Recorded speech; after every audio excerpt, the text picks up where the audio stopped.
Folks, today's Thursday, July 3rd, 2026, coming up on Roland Unfiltered, streaming live on the Black Star Network. This was supposed to be an amazing economy, the golden age, flourishing. Well, guess what? The GDP numbers are in, and they suck. Economist Morgan Harper will be joining us. In Wisconsin, shocking developments. Mandela Barnes, the former lieutenant governor, is ending his campaign. What in the hell is happening in Wisconsin? New data shows that black voters across the South are pissed off and are turning out in huge numbers. We'll tell you why. On Tuesday, Michigan voters head to the polls for their primary elections. I talked with Dr. Abdul El-Sayed, who wants to be the U.S. Senate choice from Michigan. You don't want to miss this conversation. Plus, a new report confirms that black men and boys face persistent economic disparities in education, employment, and household wealth. Dr. Wes Bellamy will be joining us. Plus, we've got the latest updates in the Nolan Wells case, where audio of a 911 call is leading to even more questions about what happened to the black 18-year-old Mississippi teen. And in Texas, the family of an unarmed black teen killed by police are not buying the claim that their 17-year-old committed suicide by a cop. We'll show you the body cam video. Folks, it's time to bring the funk on Roland Martin Unfiltered on the Black Star Network. Let's go. He's got it. Whatever the miss, he's on it. Whatever it is, he's got the scoop, the fact, the find.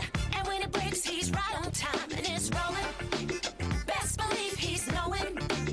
Putting it down from sports to news to politics. With entertainment just for kicks, he's rolling. It's on go, roll, y'all. It's Roland Martin, rolling with Roland now. He's funky, he's fresh, he's real, the best, you know he's Roland Martin now.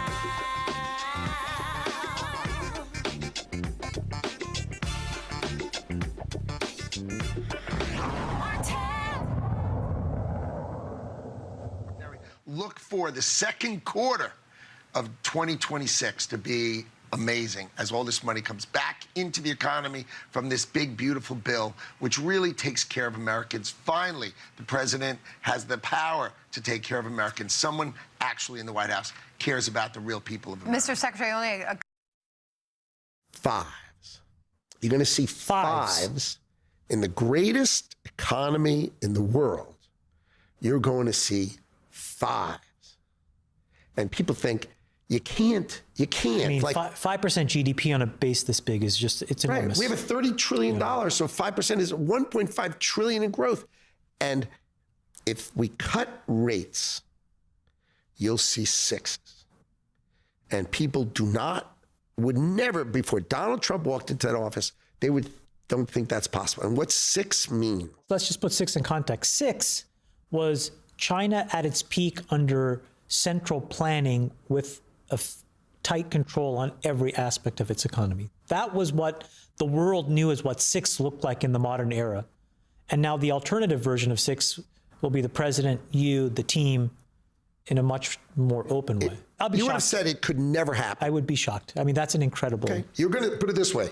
You know, it wouldn't even be fun for you when we see the fives. Yeah. Because they'll be so soon. They could be this quarter, as in the first quarter. So then I'd say, well, you have to come back and see me when it's 2.5. But then you'll come back in a couple of months, and then you'd say, Howard, I just spoke to you for an hour. I don't need to speak to you again. But you're going to see fives, like as in early in 26. That's incredible. And then if they cut rates, and that's the thing, I need a new Fed chair who cuts rates. And if they cut rates, sixes. You'll see sixes. And what you're going to see, what that means is jobs are abundant. Yeah. Good jobs are abundant. High-paying jobs are abundant. Right. Construction jobs, you just get paid more money to be who you are. You make more money. And that is not inflation. That is called 6% GDP growth. Oh, wow. That was Howard Lutnick, our Commerce Secretary, predicting this amazing, wonderful, just transformative economy. I was looking for that meme. I couldn't find it. Remember the little kid in the back of the car? He goes, bullshit? That's what you just heard. New federal data out shows that U.S. economic growth has slowed significantly in the second quarter of 2026, amid a widening in the trade deficit and, of course, the country's war with Iran. The GDP increased just 1.5% last quarter, beneath the 2.1% it was expected by economists. And again, light years away from that bullshit. Take a look at what Trump's, now remember, this is what his Commerce Secretary Howard Lutnick said, okay? I'm going to find for you and I'm play for you what Scott Bessent, the Treasury Secretary, said, okay? Just more BS. That's all they've actually done. It's all been a lie. He lies, they lie, and the dumb American voters who voted for this idiot, they fell for the okie doke, and we had a great economy that rebounded coming out of COVID with Biden-Harris, and this fool promised it was going to be grander, but it's not. Midterms are approaching. Republicans are scrambling because they're getting their butts kicked. Then you have this idiot, the Secretary of Health and Human Services, Robert F. Kennedy Jr., amid complaints about beef prices being too high, and he decides to go, beef? Why are you worried about beef? And this is true all over the country. There's a lot of good food in grocery stores that goes away. Most of the cheap cuts of meat are very inexpensive. If you buy a porterhouse steak or a strip steak, it is gonna set you back. You can buy liver or the cheaper cuts of steak that are very, very affordable. I'm sorry. Did Mr. Worm in the Brain actually say, well, you don't have to worry about buying a porterhouse steak. Forget ground beef. You could go buy some liver. Okay, my mama likes liver. I can't stand liver. The only thing that I think I've consistently eaten liver in is when my daddy makes dirty rice. And hell, I think he stopped even using liver in the dirty rice. So if you actually think I'm gonna sit here and say, let me get a New York strip steak or a porterhouse steak or some ground beef, and I'll go ahead and try the liver, you out your damn mind. And I guarantee you Robert F. Kennedy Jr. ain't eating liver. Trump's new Fed chair is admitting that Donald Trump's own stupendous, ignorant, shameful, ridiculous, and clueless war with Iran is actually making inflation worse. How are you factoring the fact that a large portion of the inflation overshoot is being caused by supply shocks, as it's mentioned again in the statement? Does that blunt the effectiveness of rate hikes in your view? First, on the premise of your question, it was almost as if you were listening to our discussion in the last day and a half. A lot of our focus was on trying to understand and identify underlying inflation dynamics amid shocks. We take these shocks seriously. There have been a series of them that have been hitting this economy. We're not looking through them and saying, oh, they don't matter. What we're trying to understand is to what extent are these shocks broadening in their effects, broadening in their impact on prices that are quite far removed from it. Our goal is to have growth that is broadening and inflation that is becoming more limited, more circumscribed. I'll be the first to admit the shocks make this job in this policy conjuncture a little tougher. Wow. Joining us now, Morgan Harper, Director of Policy and Advocacy for the American Economic Liberties Project. Morgan, glad to have you here. All they have been doing, Morgan, is lying. They have just been sitting here saying, let's just throw some shit on the board, let's see if it sticks. That's all we got going on here. And so their own nonsensical, utterly ridiculous policies have been destroying the economy. Trump's stupid tariffs, okay? This idiot, y'all find me the clip again. This idiot, we played the other day. This idiot goes to Michigan and is standing there with the General Motors executive, the CEO, and her top leadership. Oh my God, my tariffs have been amazing for General Motors. Oh, except the $3.1 billion they've lost because of your tariffs. Yeah, I mean, it would be funny, Roland, if this wasn't real life. And I think you're right. I mean, for folks who were saying, and I spoke to some people like this, oh, they've got a plan. There's going to be a grand vision for how they're rebuilding the economy. Like you in that first clip you played. I mean, that guy, that's asking the question he's talking to is supposed to be one of these titans of Silicon Valley, startup expert, investment expert, all of this.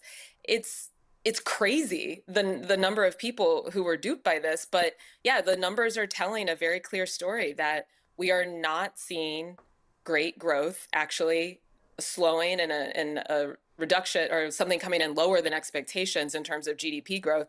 And I just want to take a second to make sure everybody understands what's going into that GDP calculation is a combination of how much we're spending, how much the government is spending, the net export. So how much, what are we sending off that we're building as a country versus what we have to bring in from other places, and investment.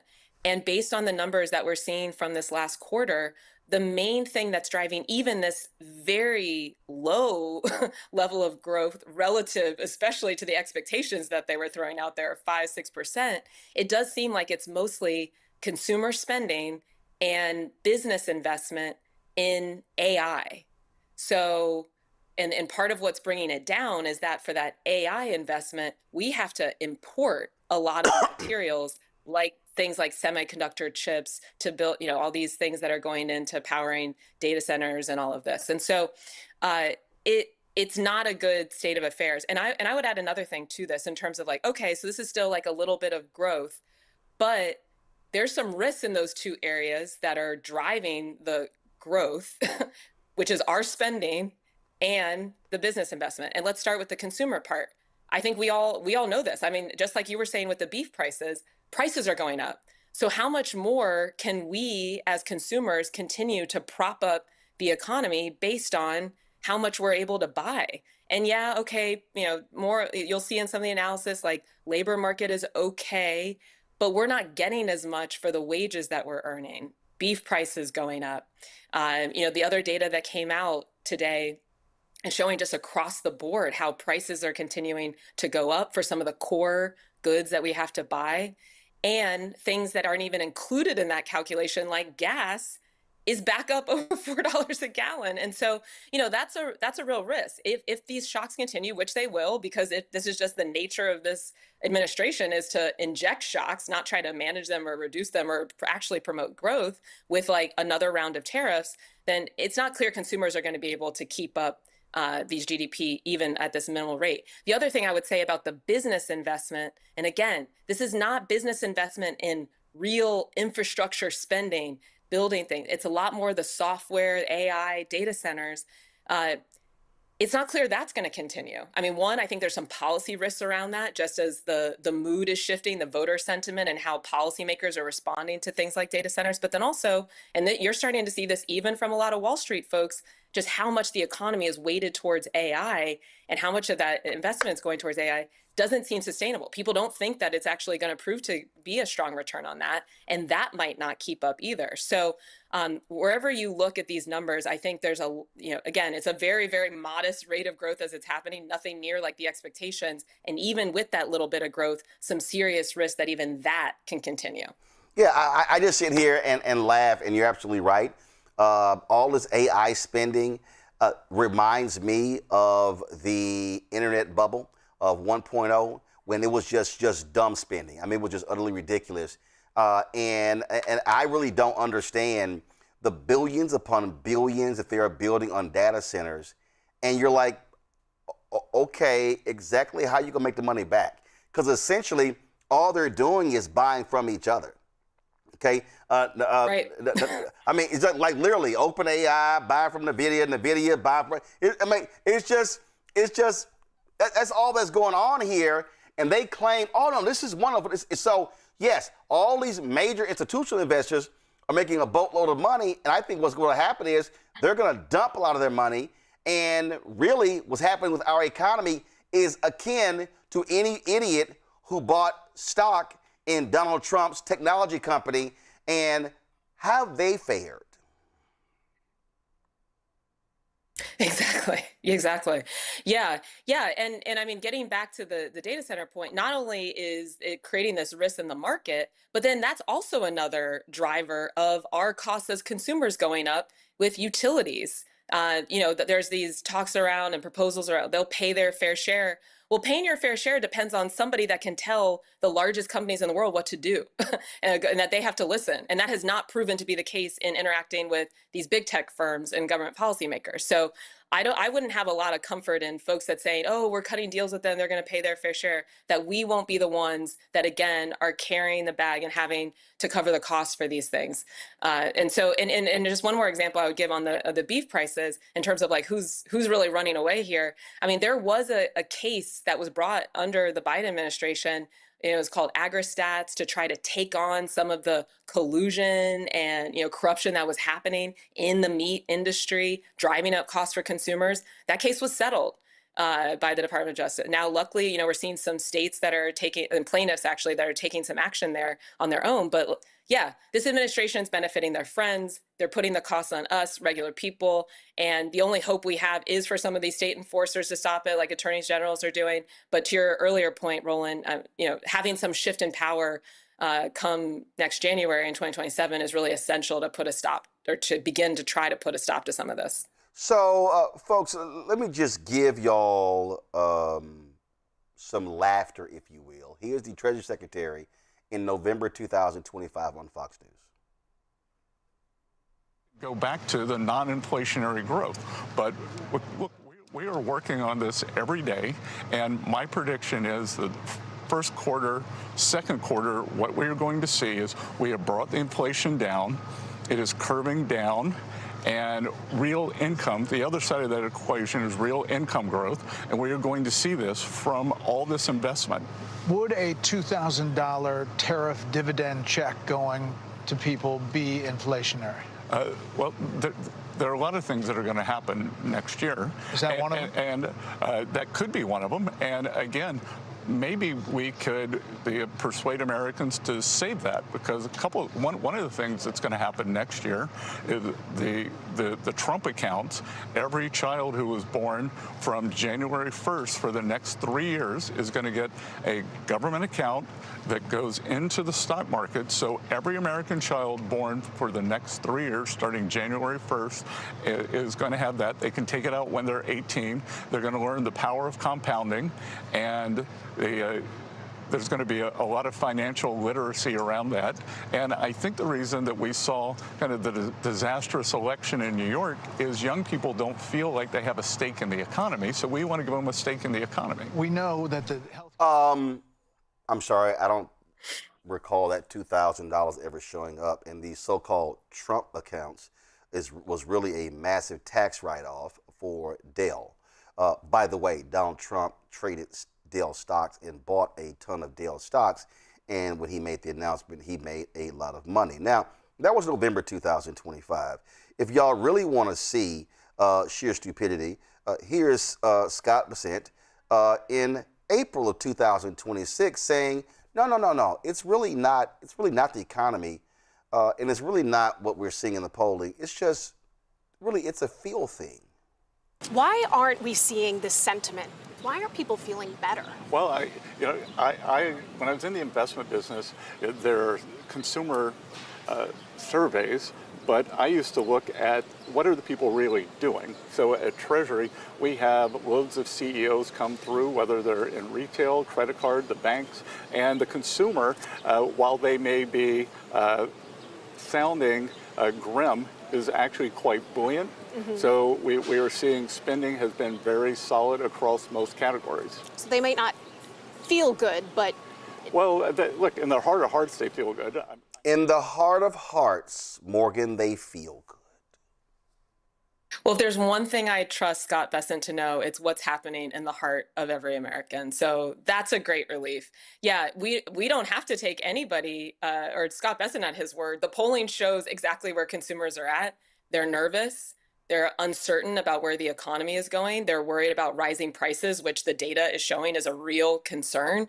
And I want to come back to one thing he said. Who are they talking to? They're talking to CEOs. They have a direct line on how they're doing. And I bet they are doing pretty well, because coming back to that consumer spending, the data is also showing higher income earners likely driving a lot of this spending. And so I imagine he is getting good reports from CEOs of America. But here we are, the rest of us in reality. And again, I mean, it's just wild. The other thing I would say about this data, because I'm sure, you know, folks will see this in some of the coverage, you know, there has been a bit of a bump for some consumers because of tax refunds that came. You know, this was one of the promises, the big, beautiful bill, tax refunds coming. And so, okay, that's kind of like a little bit of money, one hit. That is 100% not going to last. We all know that. And that's something that, you know, is also likely to be helping some higher income earners. And so, yeah, this isn't a real plan. The other thing I would say is on the tariffs, because he was like, oh, yeah, we might get some consumer dividends, you know, back from the tariffs. Not only are consumers not seeing anything, they're not even letting businesses in any sort of efficient way get their money back on some of these tariffs that have been found, you know, to not have been done legally. And so, yeah, it's a lot of risk all around us. I know we talk about this every month, Roland, and regularly, and we're just continuing to see the signs of it, and a need for a different course here. Folks, it's actually just utterly hilarious. That line about, oh, you CEOs, they come talk to me and things are great. I'll never forget when I was at CNN. It was 2009. We were at the upfronts, and that was a panel, and David Gergen was on the panel. Late David Gergen, you know, he advised 4 presidents, and you know, CNN treated him like he was a god. A little G God, and it was like, oh, how dare you ever disagree with David Gergen? I'm like, well, when his ass is wrong, he's wrong. And I'll never forget sitting there on the panel, and let me say this again. This was the upfronts, and I think it was 2009. So we had just had the election. We were literally mired in an economic calamity. I remember him saying, you know, I've talked to a lot of CEOs, and things are really going well in the country. And I went, well, I've talked to a lot of CEOs of households, and I can guarantee you it's not. And everybody looked at me like I was crazy. And that's really what you're dealing with here. Scott Bessent is worth millions of dollars. Lutnick, same way. Trump's cabinet is the richest in history. These rich people, all they do is spend their time with rich people. They don't go out in the world. You've never seen Scott Bessent in a low-income neighborhood of black people, brown people, or even poor white people. You haven't seen that. They don't do that. Lutnick is not going to do that. They're not spending any time there. And so these people are sitting here, and let me just be clear, Morgan, they're raping and pillaging the country. What they're doing is it's massive insider trading in this administration. They are making off, they are stealing from this economy. They are awarding massive billions of dollars in contracts to Jared Kushner, to the Trump children, and everyone else. And all of these, and we're going to talk about it next, all these MAGA people, they don't care. They don't care what these thugs do. And I'm sitting here going, they are playing y'all for fools. And hopefully, Morgan, folk wake up and go to the ballot box in November and penalize these thugs. I hope so, Roland, because, yeah, I mean, this is one of the most corrupt administrations in history. You are right. I mean, we can go through, there's been deal after deal that it's pay to play. If you can get in front of the White House or give some money for the ballroom or the inauguration, then your deal gets through. I mean, we could have a whole show about the deals that have gone through and how they're benefiting very, very rich people that are friends with the president.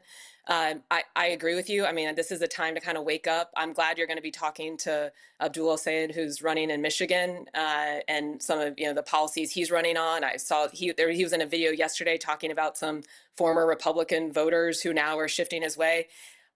I don't think that should be the basis of our strategy, if that's a different political conversation. But yeah, I mean, people are out here starving. I'm not exaggerating when I'm saying that. And Scott Bessent, these guys do not care one bit. And it's disgusting. And we just need to make sure that people really understand, the risks and really the need to turn out and make sure we can get rid of these guys. Comment or a question from in a nonpartisan way, since I'm at American Economic Liberties Project. Right. So, you speak nonpartisan. I speak black. All right. Let me go to my panel with a question or comment. Joining us, Dr. Greg Carr, Department of Afro-American Studies at Howard University, joining us from D.C. Reese Colbert, host of the Reese Colbert Show, joining us from D.C. on Sirius XM Radio. Dr. Avis Jones-DeWeaver, host of the Fearless Politics Podcast, National Harbor, Maryland. Reese, your question or comment first. Yes, Morgan, can you speak to kind of Kevin Warsh and his insistence on trying to avoid raising the interest rates, but the markets are already reacting with higher yields? Can you talk a little bit about that for people who don't know the dots, how the dots connect in terms of their interest rates, credit cards, mortgages, and car notes and things of that nature if they're looking to get some new debt? Yeah, I mean, and thanks for the question. Good to see you. As the interest rates are going up, then it isn't as if the Fed is raising interest rates, so then automatically all of our interest rates go up, but there is a connection. The banks are monitoring what the Fed is doing and then deciding how they're going to be able to set rates for some of the consumer products that we all might be getting, mortgage, car loan, et cetera. And so, they're going to do that when they feel like they need to kind of slow things down a little bit. But given what we saw in this data that was just announced, it doesn't seem like the economy's off to the races by any means. And so, that's what we're kind of hearing. They're likely to sort of keep things where they're at right now, but where they're at is pretty high. So coming back to what I was talking about earlier with the type of business investment we're seeing, for the average business owner, I mean, these interest rates are quite high to be able to borrow money, get capital to build your business. Who can still operate at very high interest rates? Well, it's the companies that have the most access to capital and resources. And so, if we don't see those come down, then it's going to continue to depress the type of business activity that our small businesses, a lot of entrepreneurs that we might know that are based in our communities would need to be able to build, and instead going to continue to favor some of these very, very large corporations that are really, as we were talking about earlier, shifting the economy in the direction of AI and introducing a lot of risk that will likely end up impacting us as consumers as well, and more so than it already has. I know Morgan has to go. Does Greg or Avis have a question for her? I do have a super quick question. At the very beginning of the show, Roland referenced back to Trump's reference to a golden age. And I consider this particular age, in terms of what he has bought in through the big robber baron bill, which is what I would call it, is a new gilded age.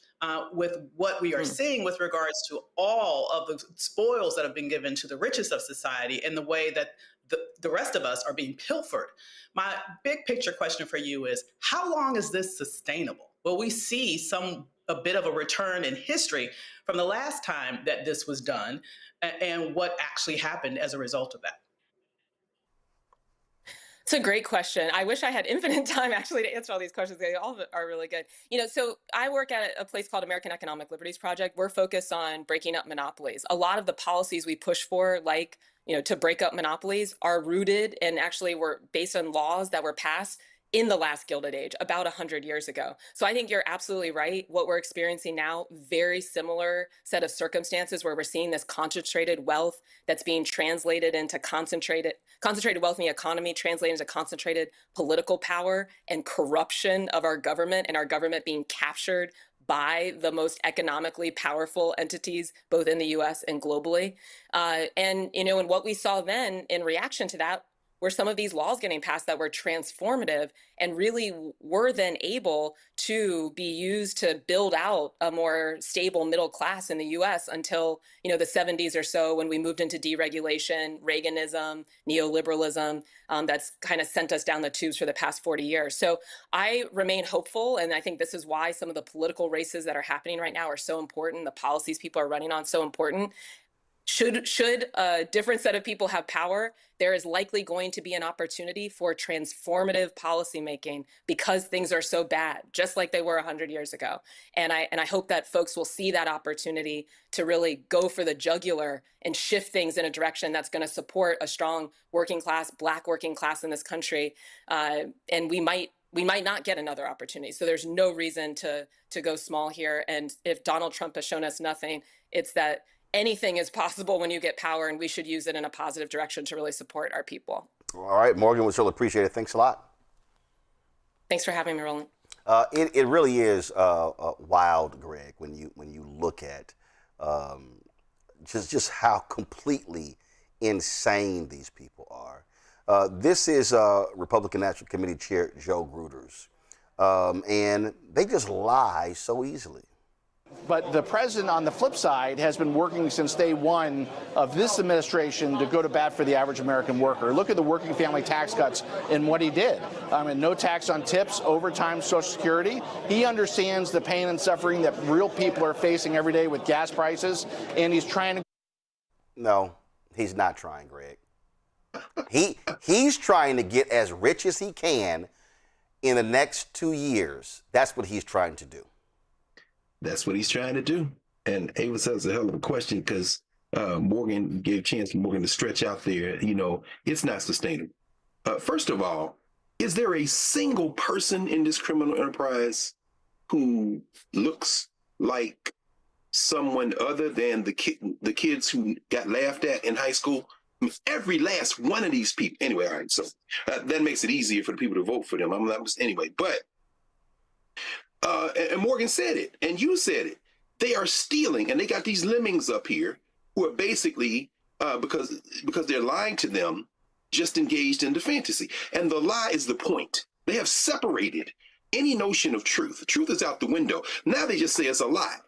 And so whether it be that porcelain-fronted Howard Lutnick, friend of Epstein, chilling at the island, going to see his next-door neighbor, the grifter, whether it be all of them profiting, talk about Nepo babies, Lutnick's two boys, with running Cantor Fitzgerald, Brandon and Kyle, they in the bed now with these critical mineral deals all around the world. And of course, Bozo is barging into countries, and then here comes Cantor Fitzgerald with the two boys. The only Nepo boys that outdo them are the Kushner boys. Mr. Dead Man Suit Kushner propped up by the Saudi billions, and now you see his younger brother Joshua is trying to buy 20% of FIFA. 20% of FIFA. That broke this week. Congressman Raskin is going to try to drag the head of FIFA to the hill, and the EU is already like, what the hell are y'all doing? And this is all stealing. And as for Typhoid Bobby Kennedy, you need to be worried about measles and cyclospora.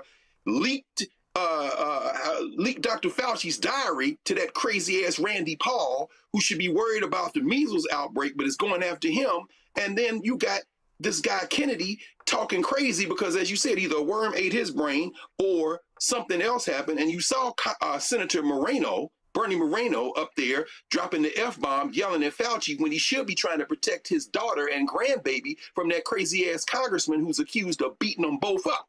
And so what we have now is a completely out of control patriarchy, white male elite, financial elites. And as they are doing that, they are trying to, they know the clock is ticking. So they got that little worm, nasty piece of work, Russell Vogt, running around in basements and attics trying to come up with different ways to finagle imposing new tariffs and moving all this stuff forward so they can just squeeze out a little bit more time. Finally, Morgan said it. This might be the last time that we can put the brakes on this stuff. And unfortunately, too many of our people think that somehow either this can be reversed or it's not going to impact them. They are straight stealing on a global level. And the only way that we're going to stop them is to hike up our big boy pants, our big girl pants, and get in that ballot box and at least try to put the brakes on some of this stuff in the next few months. And just one more for you all. Check this out. Go to my iPad. January 2025, Americans were saving about $9,000 a year. Guess what they're saving now? $5,000 a year. So when Scott Bessent said in November, we want to give them $2,000 and we hope they start saving and they can experience compound interest. Nope, they're experiencing compound losses, Scott. But then again, I'm quite sure your investment accounts have actually gone up a tremendous number. All right, we come back. We're going to talk about the drama out of Wisconsin. The former Lieutenant Governor Mandela Barnes shockingly drops out of the race. Also, new poll shows MAGA don't give a damn about no scandals or even sexual harassment. They're going to vote for the candidates anyway. Democrats, we tried to tell you. You're watching Roland Martin Unfiltered on the Black Star Network.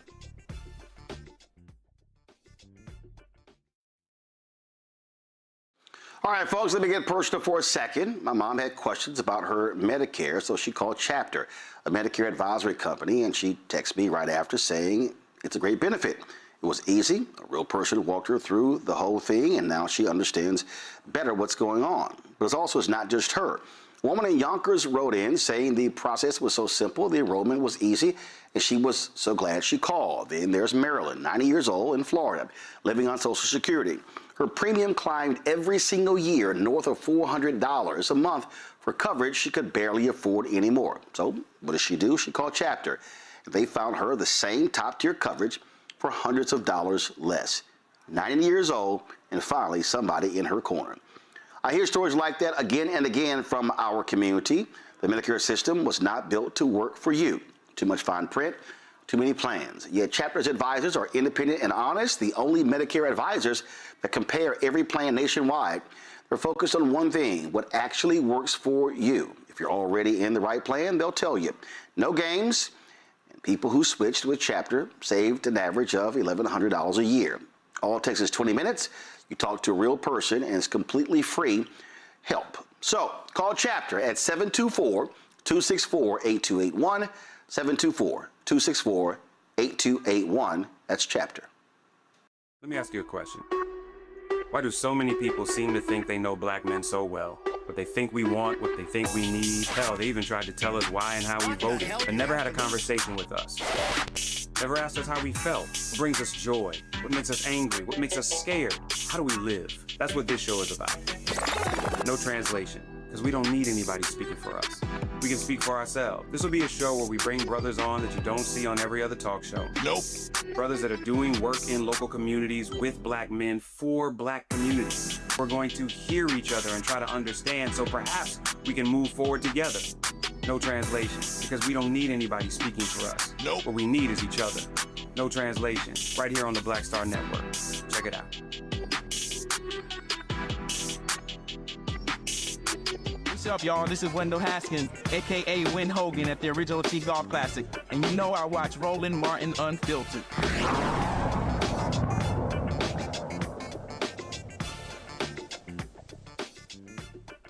Folks, stunning developments in Wisconsin. Their primary is literally a couple weeks away. And former Lieutenant Governor Mandela Barnes announced he is dropping out in his race for governor. That's right. The announcement came via social media. He explains why. Last night I had a very difficult conversation with my staff. Now we're incredibly proud of all the things that we've accomplished and all the resources that we have raised to spread our message. But it's become very clear who our nominee is going to be. Now I said from the very beginning when I launched this campaign that the #1 goal was taking on and defeating Tom Tiffany to deliver big wins for Democrats up and down the ticket.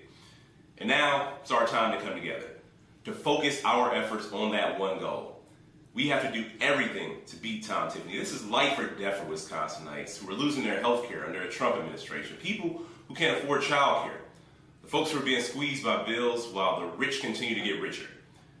Now I got in this race because we're living in a rigged system. The rich are getting richer while the rest of us are left scrambling for crumbs. I know this firsthand. That's why I've always fought for better. As a legislator, as an organizer, as your lieutenant governor. Now, while I may be suspending this campaign, I'll never give up my fight for Wisconsin.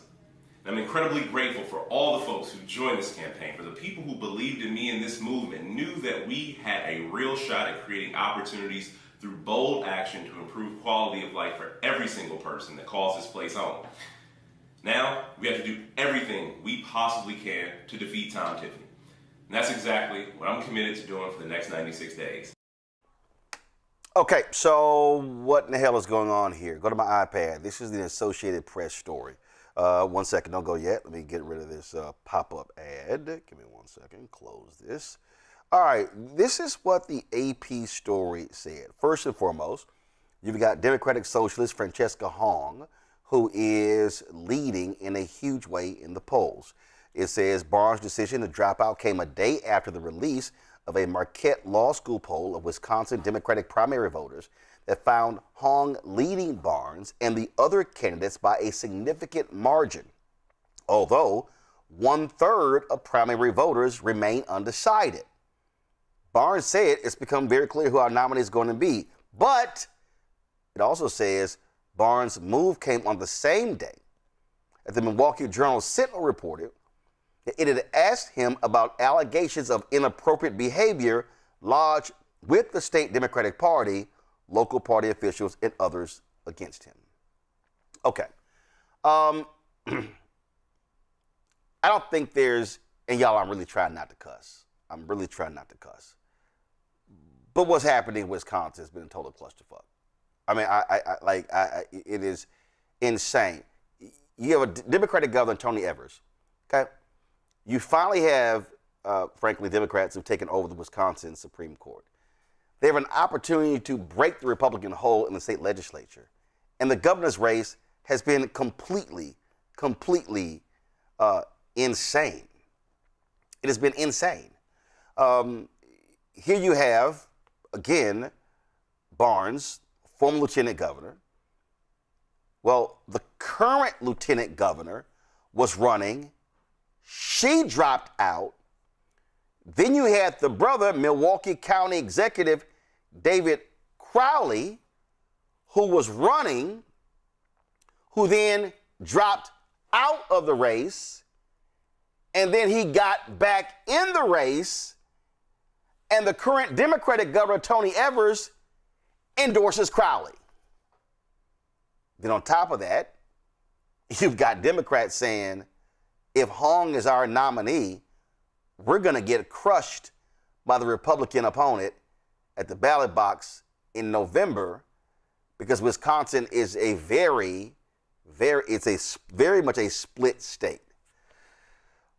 Avis, this is a crazy, I've literally never heard of one of the top tier candidates resigning 2 weeks before the primary election, with even that poll 1/3 of the people undecided.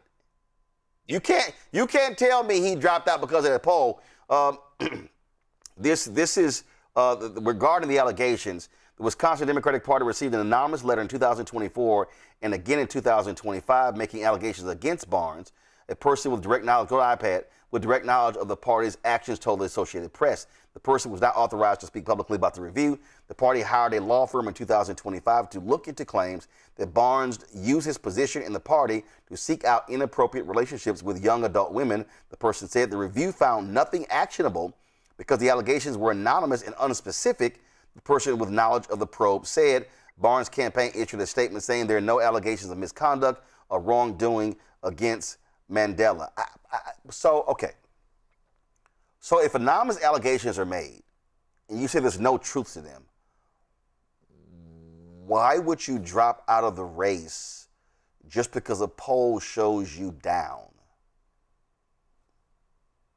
I don't know. You're exactly right. This is extremely unusual.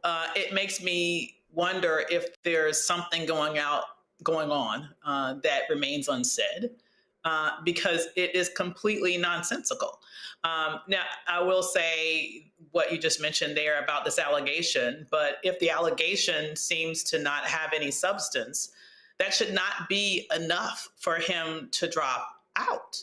It would be very easy, honestly, for anyone to make an allegation, anonymous allegation. So are you setting up a precedent where if people want to be targeted, all your opponents would have to do is have somebody phone in an anonymous allegation, and all of a sudden you're gonna fold? It just makes me feel like there are some unspoken things going on here that is really at the root of this, because it's hard for me to believe that the very thin slices of evidence that you've just shown would make somebody, drop out of the race, particularly someone with his background, and especially since the polling shows that 1/3 of voters have yet to make up their mind about their vote. There's plenty of time left and plenty of people out there that were still in play. And so, honestly, it makes absolutely no sense to me at all. None at all. So, Reese, go to my iPad. Marquette Law poll finds expanded support for Hong in Democratic primary. Barnes sits second and Crowley third. Okay, so when you look at this poll, this is what it says, Reese.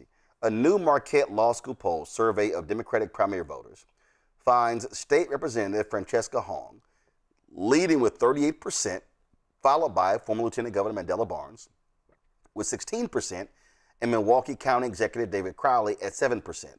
Former Department of Administration Secretary Joe Brennan is supported by 2%, and State Senator Kelda Roys is also the choice of 2%. In the previous Marquette Law School poll survey conducted July 8th through the 16th, Hong had 26% and Barnes had 15%. Crowley was not a candidate at the time of the earlier poll, while Lieutenant Governor Sarah Rodriguez, who subsequently suspended her campaign, had 11%. But this is lying.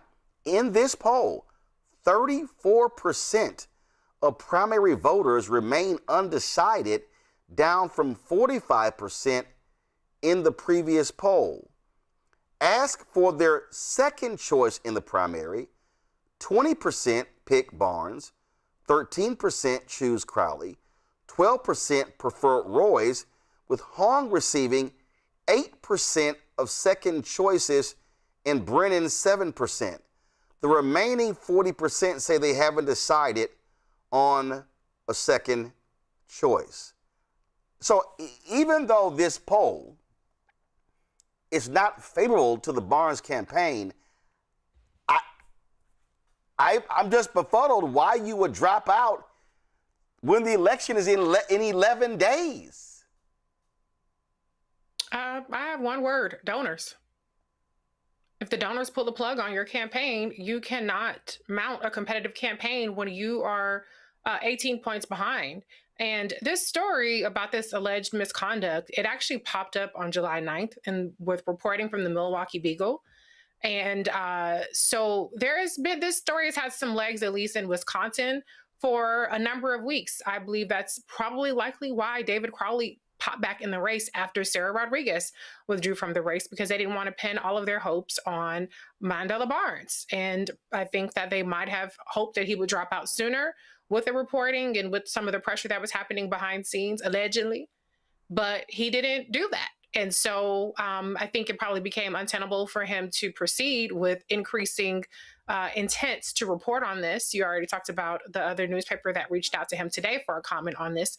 And there really isn't much of an appetite right now, I don't think, from major party players, whether it's at the state level or other levels, to engage in any kind of Me Too allegations. And if you're explaining, you are losing. And we've seen misconduct allegations that have been launched and derailed campaigns, rightfully so. If you ask me, if you are doing things that are inappropriate, then you should not be running for higher office. And anonymous complaints can very easily turn into named complaints. Complaints can also very easily turn into more extensive complaints. We saw that with Plattner. And so I'm not passing judgment on the veracity of them. I'm not trying to impugn former Lieutenant Governor Barnes' character or say that he did anything wrong. But I think if you look at the political landscape that he was facing in Wisconsin, already running from behind, already having this story hang over, already preparing for this story to get bigger, he probably did not have much of a choice but to step aside. Totally. So that obviously makes things stronger for Huang, who's already in the lead. And I think that perhaps maybe Tony Evers and others were kind of hoping that David Crowley hopping in the race could provide a contrast to Huang that they're so scared about. So we'll see how this happens, but I don't think that this was something that just happened overnight. Like I said, this story, the reporting around this started going public around July 9th. But here's what's interesting, Greg. This is a press release from July 15th, just 15 days ago, from the Barnes campaign. Go to my iPad. Mandela Barnes announces raising nearly $1.4 million in campaign for governor now. It says that not only that, an independent expenditure backing Barnes reported raising nearly $1 million, meaning more than $2.2 million has been raised to elect Mandela Barnes as governor. His campaign was up on TV with six figures behind Wisconsin Way. And they said the independent expenditure also has $500,000 behind a TV buy on top of an additional six-figure statewide digital ad campaign. So I totally understand Reese's point there about donors abandoning, but this was just 15 days ago. and now you have 11 days to go before this election.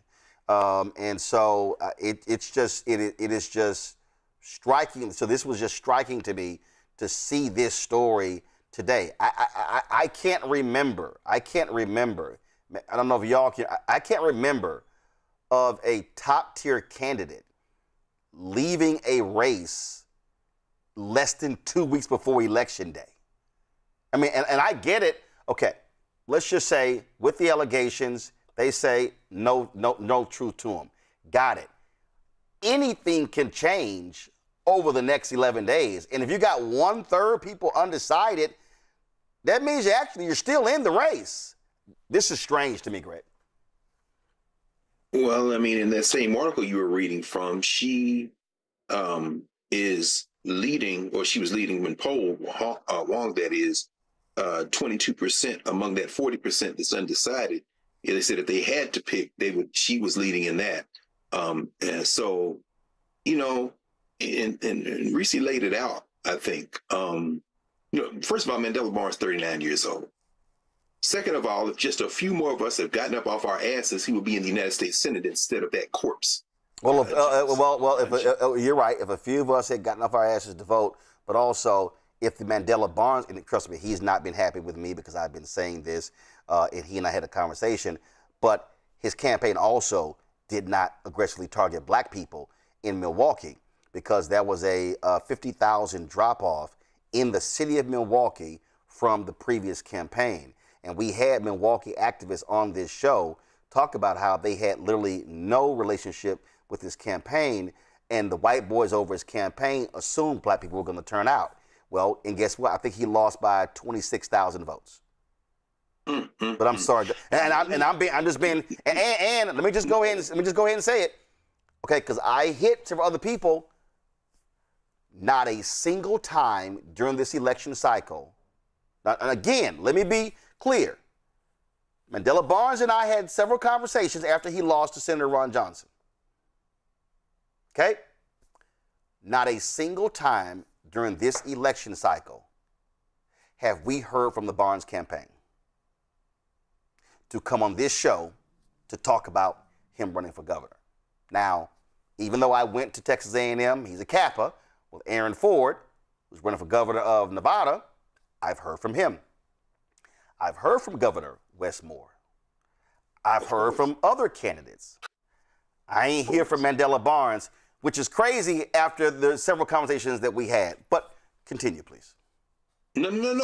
And Roland, I think what you just did is perhaps pulled on a thread that might have some explanatory force. Is it crazy? Is it crazy? Mandela Barnes looks like a party man. So what do we have in Wisconsin? Very evenly divided, as you said, Republicans, Democrat. Do you consolidate behind a candidate? And I don't want to, and later on you'll be talking, of course, to Dr. Sayed. So it'll be interesting to hear that conversation. There's a fight, of course, going on right now in the Democratic Party. The DNC is in terrible shape. Ken Martin running around hiding from people with that raggedy-ass report they put in. Ben Wickler is being reported as maybe running for that other Senate seat in 2028. Mandela Barnes is 39 years old. He's proven he's a Democratic Party man. And so maybe he's counting up and saying, do you want to be that guy that loses every election? You lost the Senate, then you lost the governor. If he runs in 28, they can say, hey, you stood up and saluted when you needed to salute. And let's be crystal clear about this. There's only one major party in the United States of America for which scandal is a problem. For the White Nationalist Party, scandal is actually a badge of honor.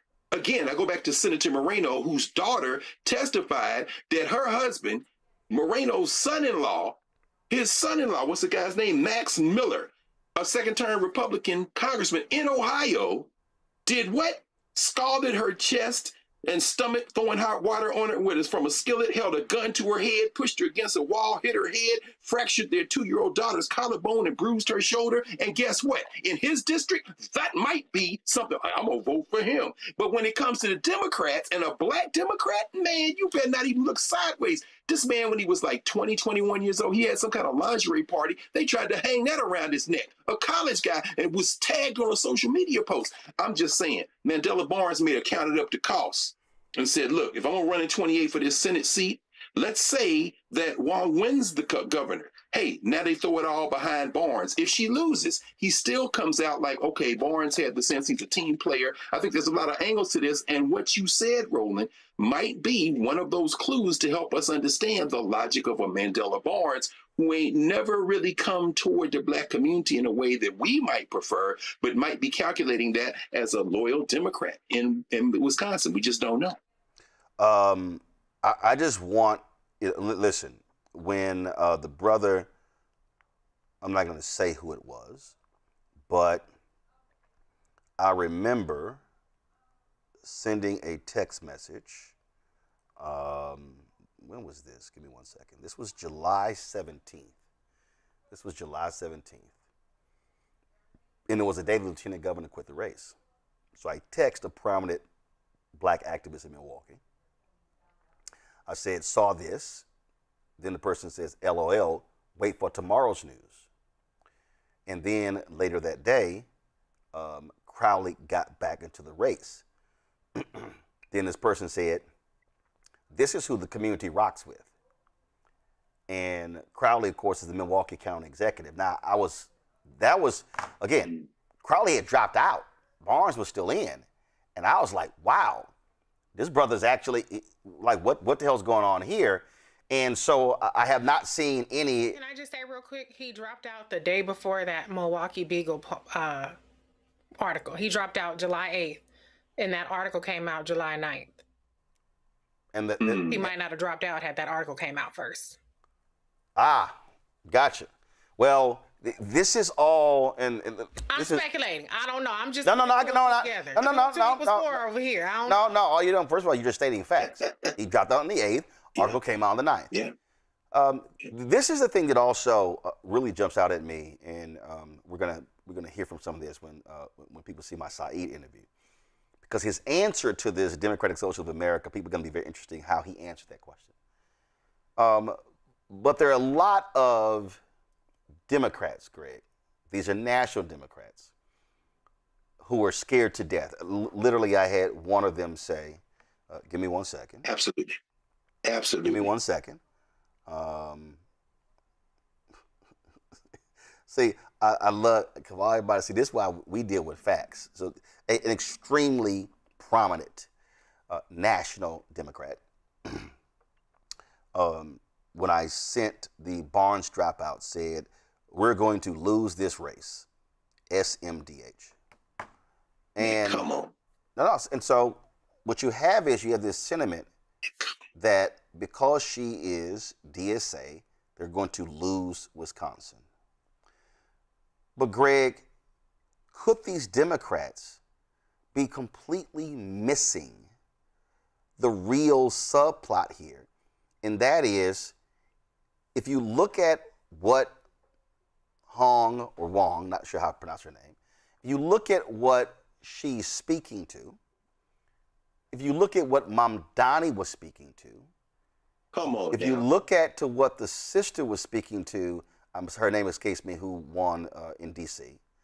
If you look at where these candidates, Janice George. Okay, there you go, Janice George. Yeah, Janice George. If you look at how they've been running, maybe what Democrats should be saying is, what are they speaking to and saying, as opposed to Democrats being listening to too many Republicans and getting caught up in the title, Greg? What you call them, Roland? Them smart-ass white boys? There's a fight going on in the Democratic Party. What was it, 2 weeks ago you talked with Chris Rabb out of Philly? Mm-hmm. I mean, when you're talking about human issues, when you're talking about people's stomachs, when you're talking about people's bank accounts, when you're talking about people's children, when you're talking about the aches and pain that people have that they can't go to the doctor because they don't have health care, they're trying to hang the label Democratic Socialist on brown people's neck. But here's the problem. people are chewing on it, and they're finding they like the taste. So when you talk to Zoran Mamdani, what did he say? He said, I'm not the first Democratic Socialist mayor of New York. That would be David Dinkins, who was a card-carrying member of the DSA. And so the boogie tactic is not working. Now, as far as the Democrats are concerned, listen, I can't figure it out. Well, I don't want to say I can't figure it out. I'm saying it is speculation. But, you know, we got a Texas race with Tallarico down there, and Congresswoman Crockett has endorsed him, but she campaigned in Michigan for the lady who it was terrible, running against Syed. And I'm saying this is inside the Democratic Party, and you got the establishment Democrats, you got the progressives in there as well who want to be loyal to the party, and they don't know how to deal with this surge in this country. Now, if this were the 1930s and it was Franklin Roosevelt, they'd all be on the side of a very democratic socialist sounding president who was a child of privilege riding out of the governorship of New York.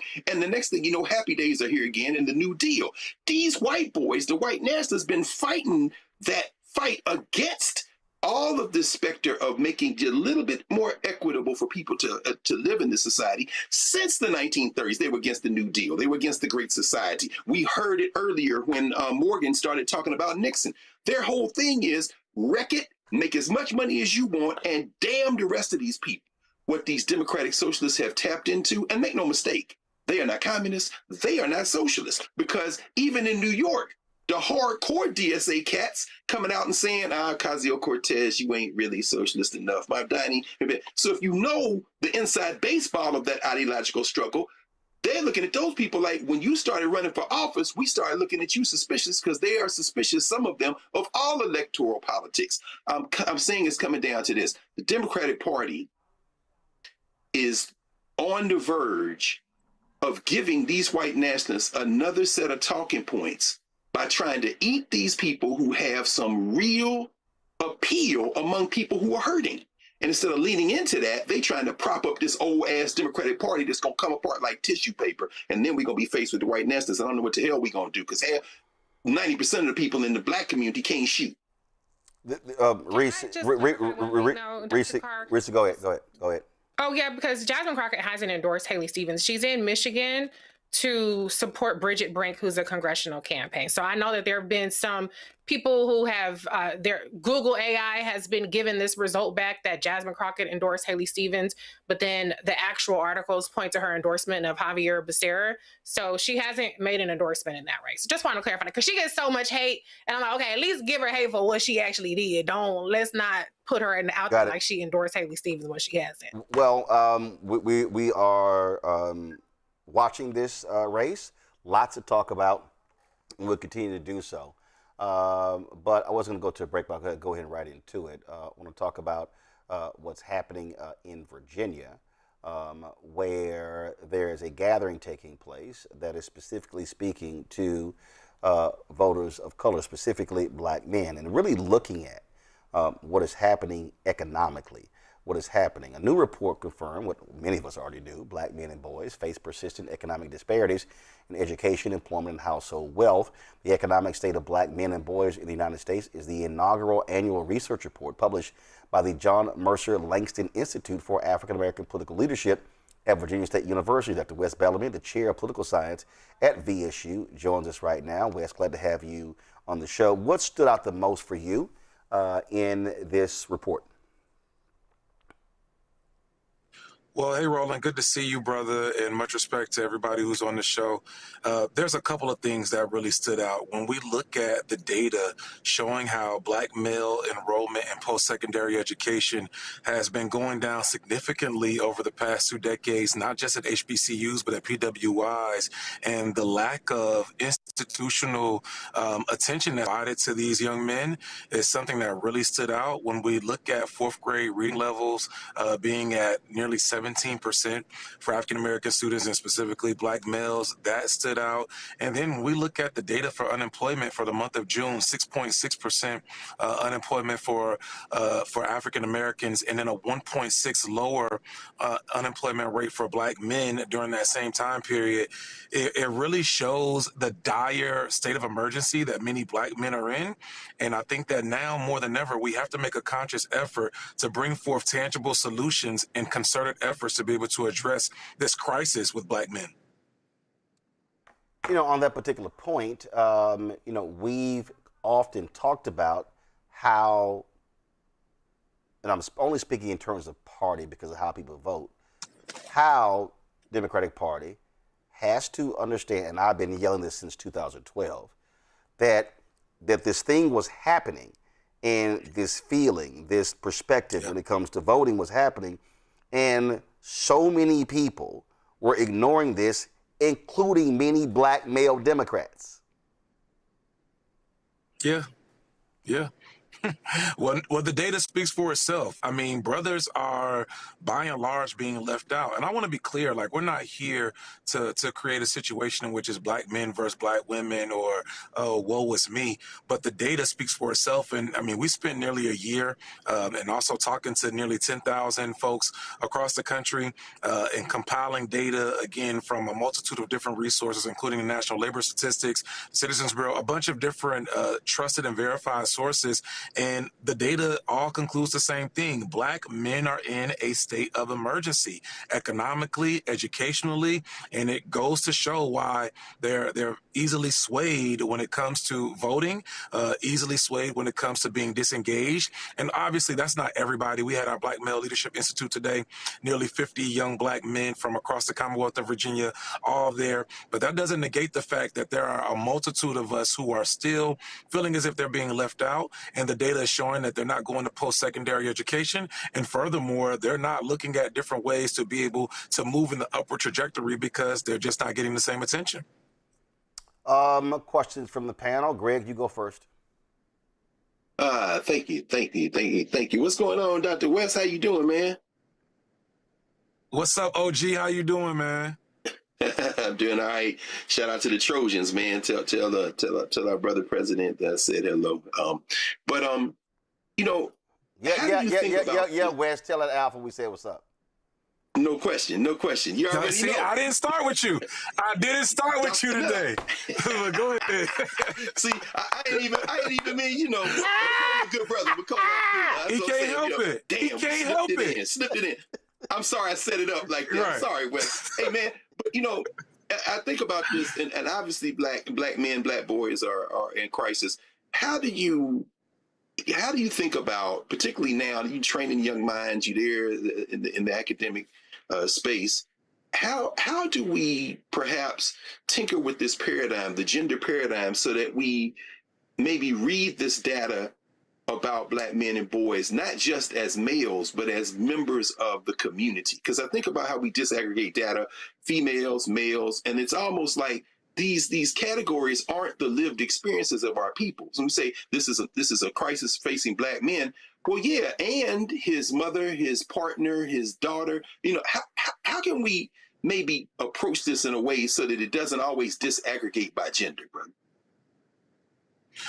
Well, I think that in some ways, my leader, we are going to have to look at disaggregating this by gender, because if we don't have tangible solutions dedicated specifically to black men and boys, I think that the other individuals who you named, the sisters, the mothers, the daughters, they're going you to have to deal with the lack of progression in many ways from brothers not getting what they need emotionally, psychologically, and really educationally and financially. So in my personal estimation, what we've seen on the ground is when you have targeted programs like things such as when you have like Saturday Academy specifically dedicated to young men, or when you have specific programs dedicated to young men, instilling and providing them with dedicated supports, intentional supports, we've seen the achievements be able to be met in different ways and that are very much so different than young men who are being kind of lumped in, if you will.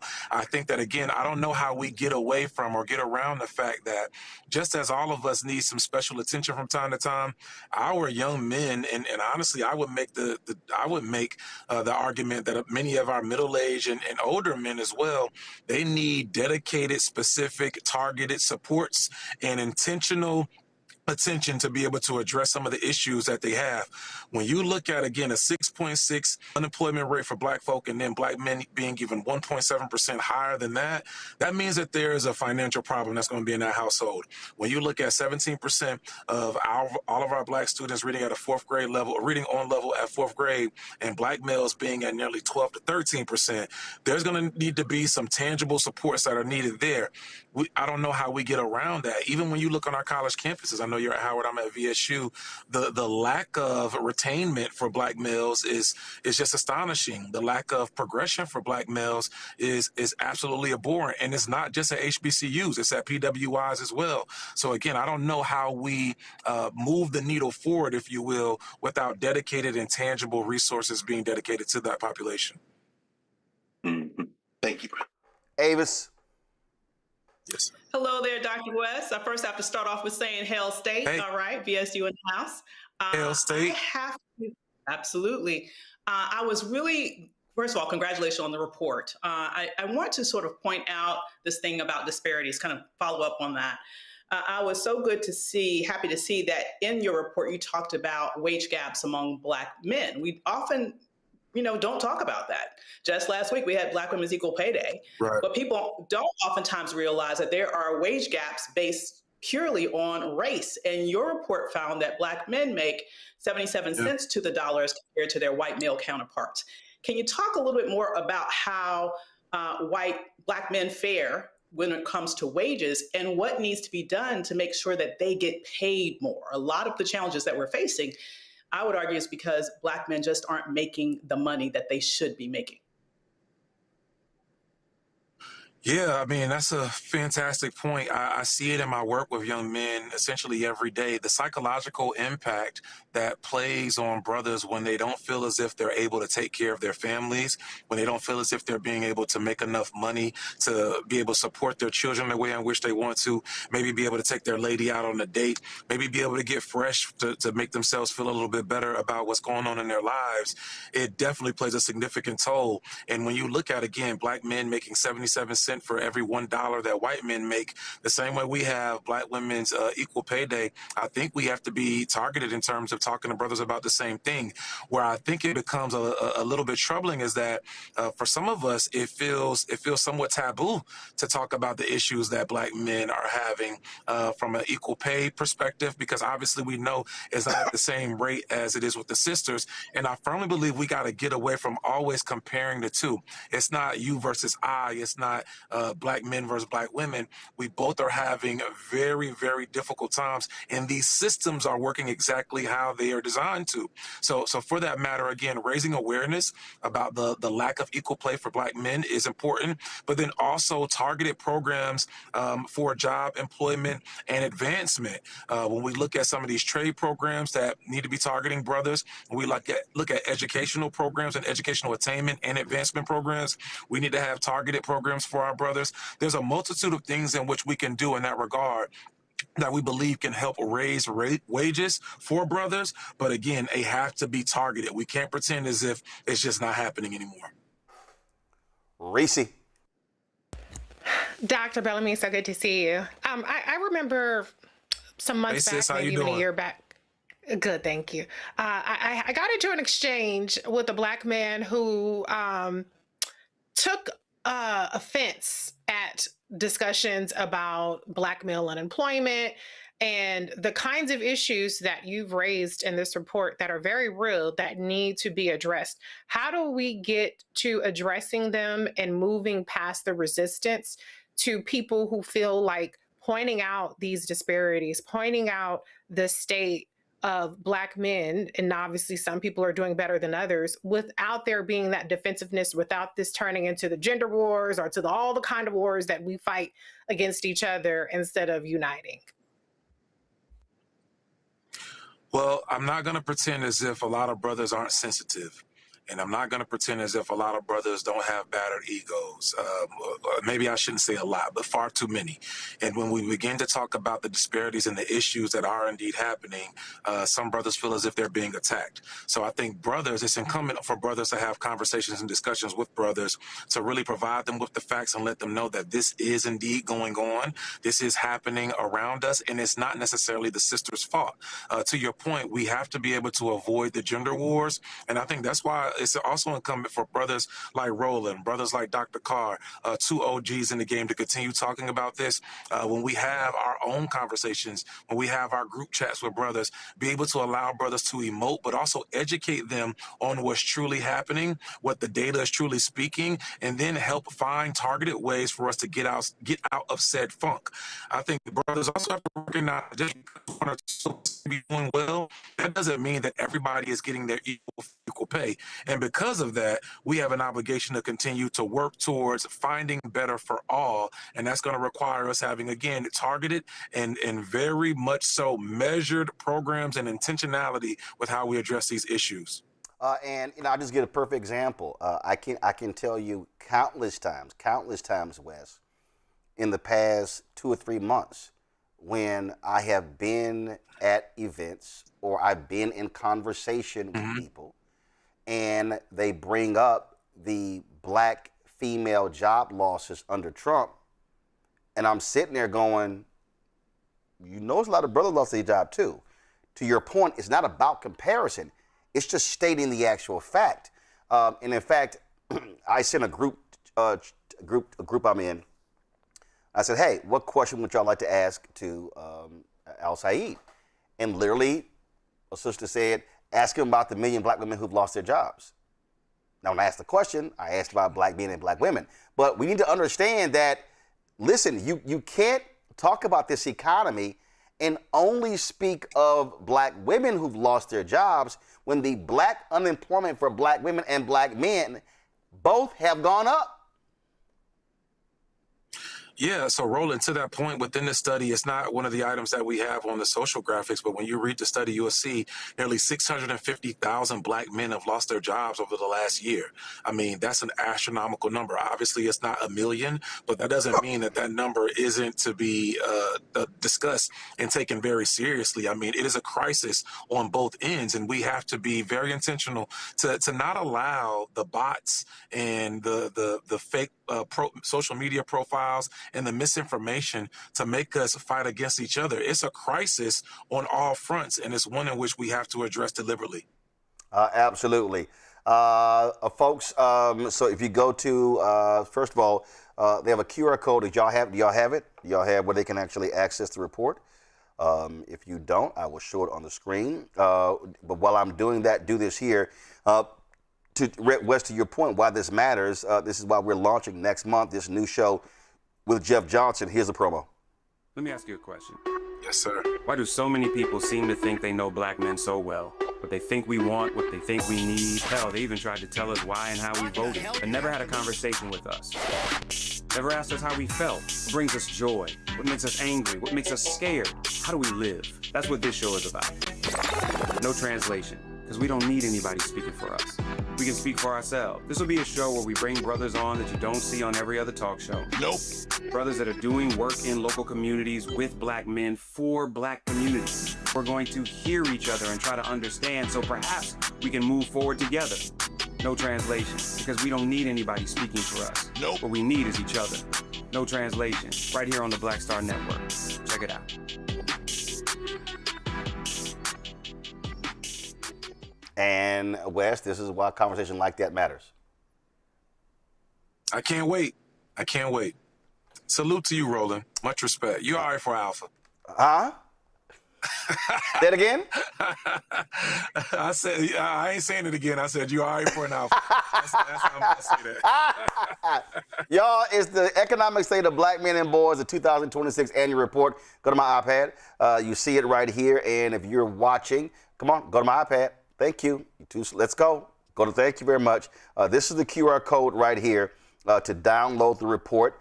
So this is where you can download the report right here. Wes, we appreciate it, Doc. Thanks a lot. Yes, sir. Will do, man. Thanks, you, brother. Thank you very much. All right, folks, going to go to a quick break. We come back. My interview with one of the top candidates running for the U.S. Senate in Michigan. You're watching Roland Martin Unfiltered on the Black Star Network. Be sure to support the work that we do. Join our Brina Funk fan club. You want to contribute via Cash App, use the Stripe QR code. You see it right here. It's also for credit cards. If you're listening, go to blackstarnetwork.com to figure out ways to donate. Check some money order. Make it payable to Roland Martin Unfiltered. P.O. Box 57196, Washington, D.C. 20037, that's 0196. PayPal's R Martin Unfiltered. Venmo RM Unfiltered. Zelle Roland at RolandSMartin.com. Roland at RolandMartinUnfiltered.com. Back in a moment.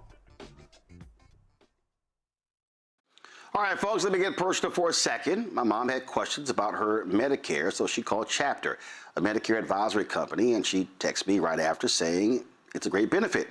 It was easy. A real person walked her through the whole thing, and now she understands better what's going on. But it's not just her.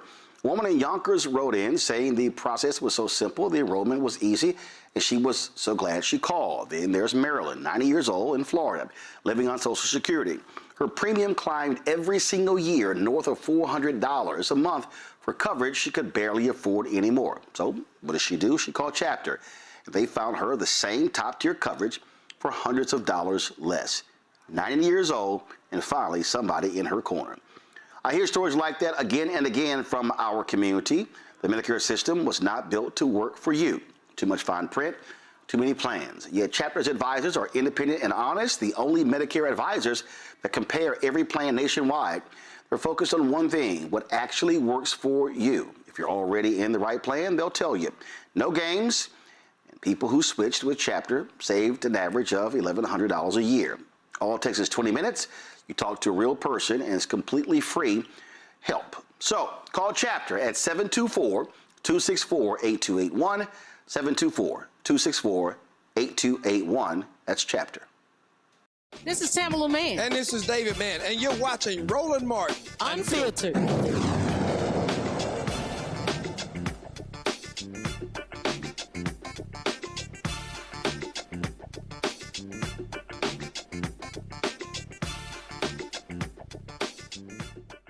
Democrats desperately want to retake the Senate from Republicans, but one of the places they must hold on to is the U.S. Senate seat in Michigan. There's a Democrat that's retiring there, Debbie Stabenow, and so voters go to the polls on Tuesday to elect the Democratic representative for that state, plus other races as well. Well, in the U.S. Senate race, Dr. Abdul El-Sayed is running against Congresswoman Haley Stevens.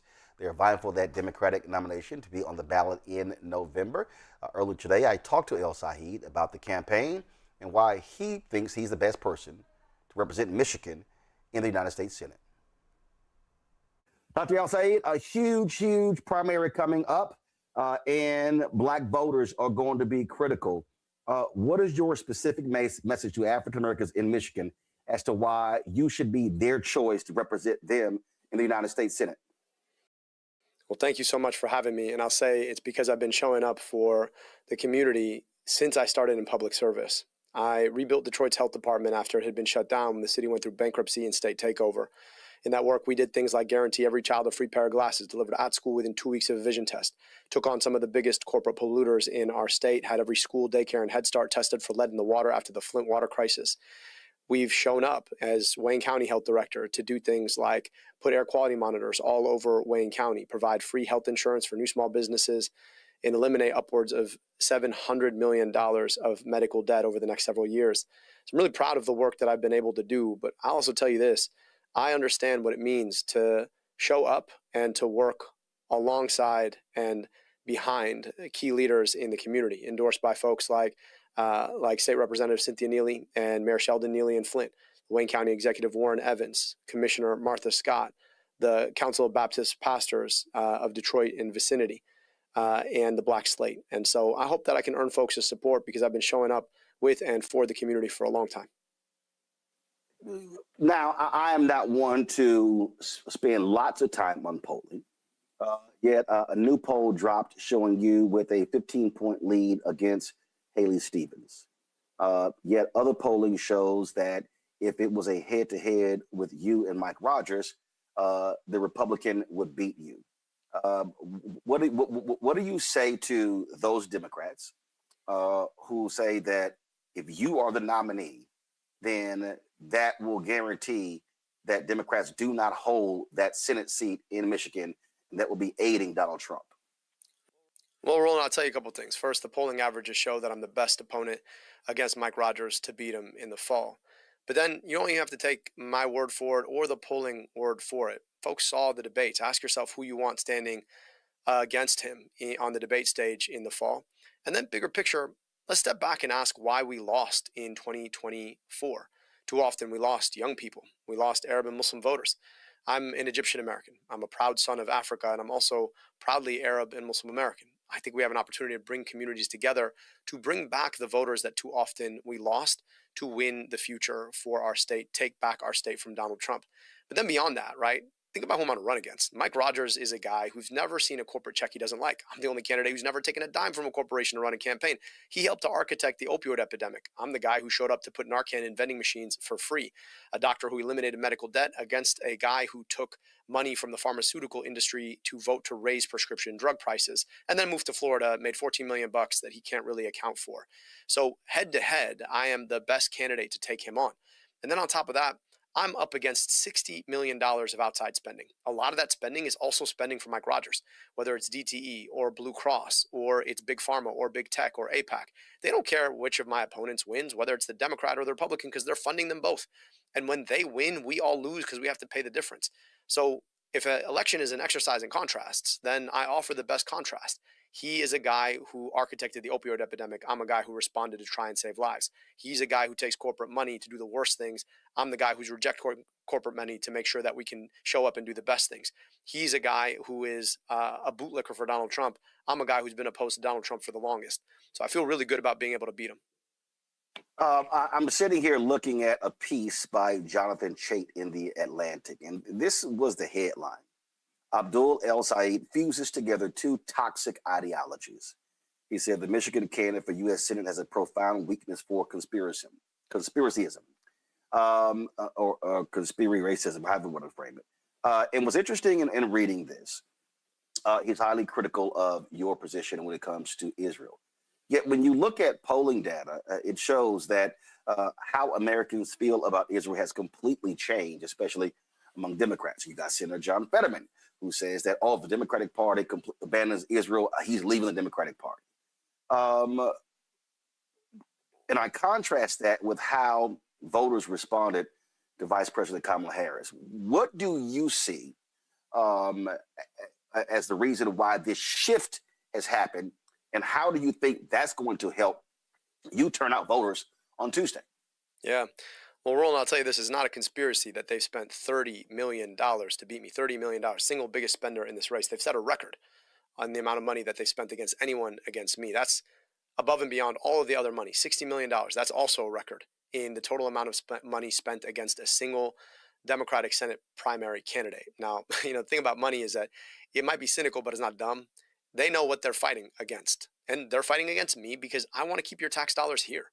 My opponent just voted 2 weeks ago to send $3.3 billion of your tax dollars to a foreign government to buy bombs and tanks that drop on other people and their kids. I just want to ask you, take a look at your kid's school and ask yourself whether or not that money should be spent dropping bombs on other kids' schools or investing in yours. And that's not because I hate anyone. That's because I love everyone. And I don't believe, whatever you think about the state of Israel, I don't believe they have a right to our tax dollars. I believe we have a right to our tax dollars. And that shouldn't be a crazy thing to say. And I believe in equal rights to peace, dignity, and self-determination for all people. And right now, you've got a government that's aiding, arming, and abetting a foreign government doing the worst things in opposition to the possibility of a two-state solution while saying we want a two-state solution. That to me is just hypocrisy. So I'm just saying that I want to make sure that kids have the things that they need and deserve here. They need to be able to walk competent sidewalks and go to good schools and get the health care that they need when they need it. I don't know what's radical about that, but for so long we've been doing the radical thing because of the power of large special interests like APAC of sending our tax dollars to a foreign government to do terrible things while kids in communities like ours go without good things.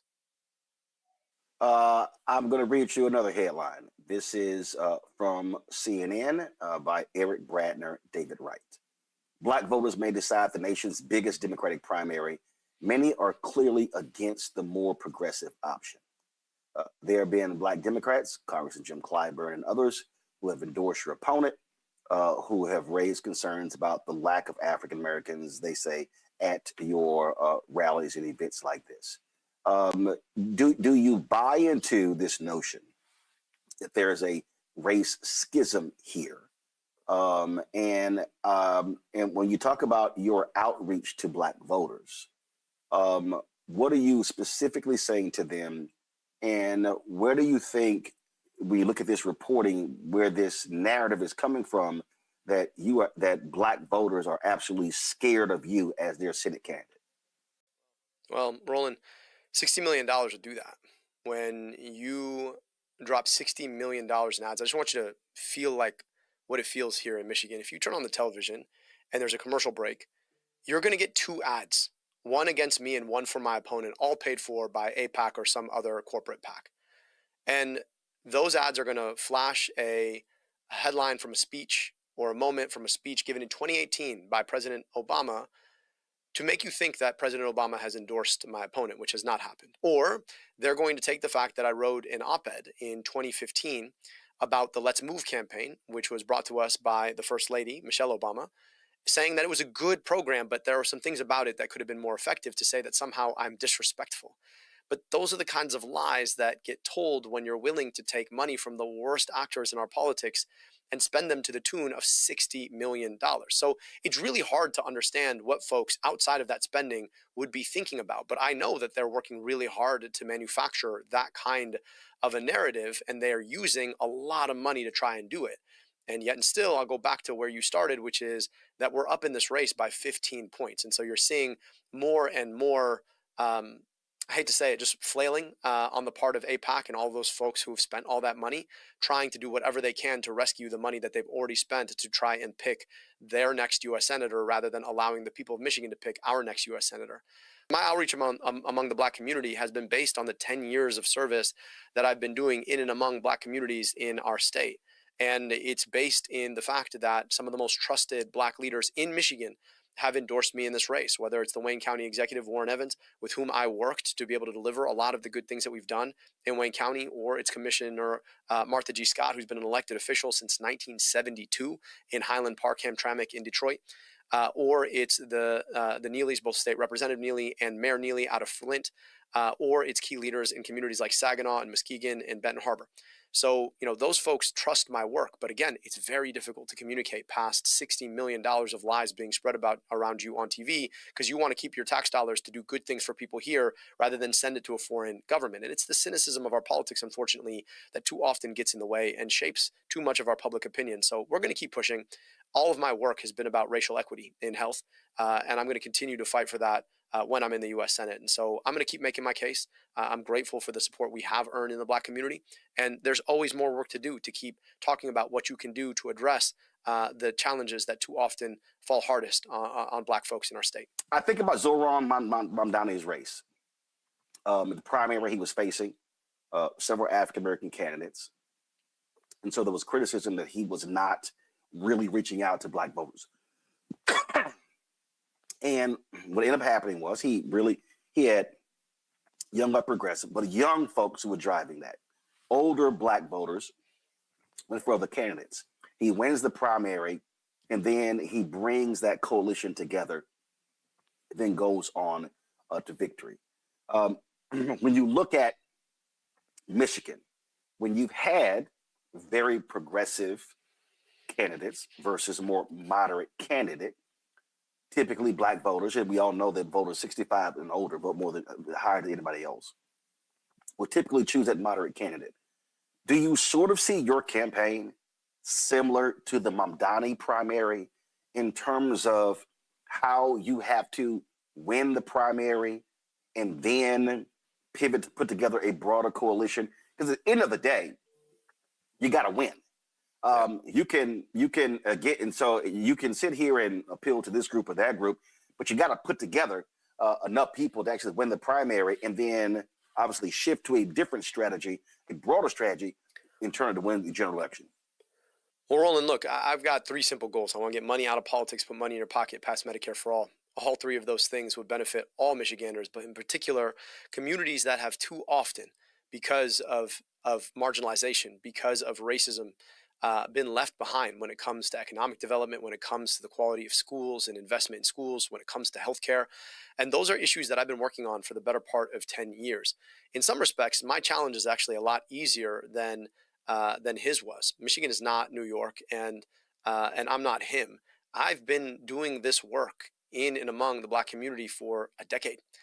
I can point to the work that I've done. I can point to the relationships I've had. And never mind what $60 million in lies will say about me, I know that I can point to the relationships that I've built. And more importantly, the folks on the other side of those relationships can point to me and say, I've been seeing him doing this work for a very, very long time. When he tells you he's committed to the well-being of our communities, here's what that shows up as. It shows up on glasses, on kids' faces. It shows up as polluters who have been stood up to, who aren't polluting in the same way that they used to.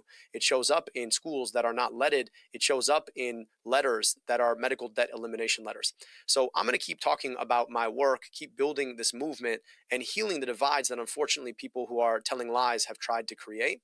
But there's never a world where you can ever stop reaching out to communities. And, I want folks to know that I am committed to being able to build this movement, whatever the lies they've said about me, whatever the money they've spent against me, because I'm deeply committed to the well-being of all people in Michigan, and in particular recognize a deep responsibility to uplift and empower Black communities who've too often been left behind.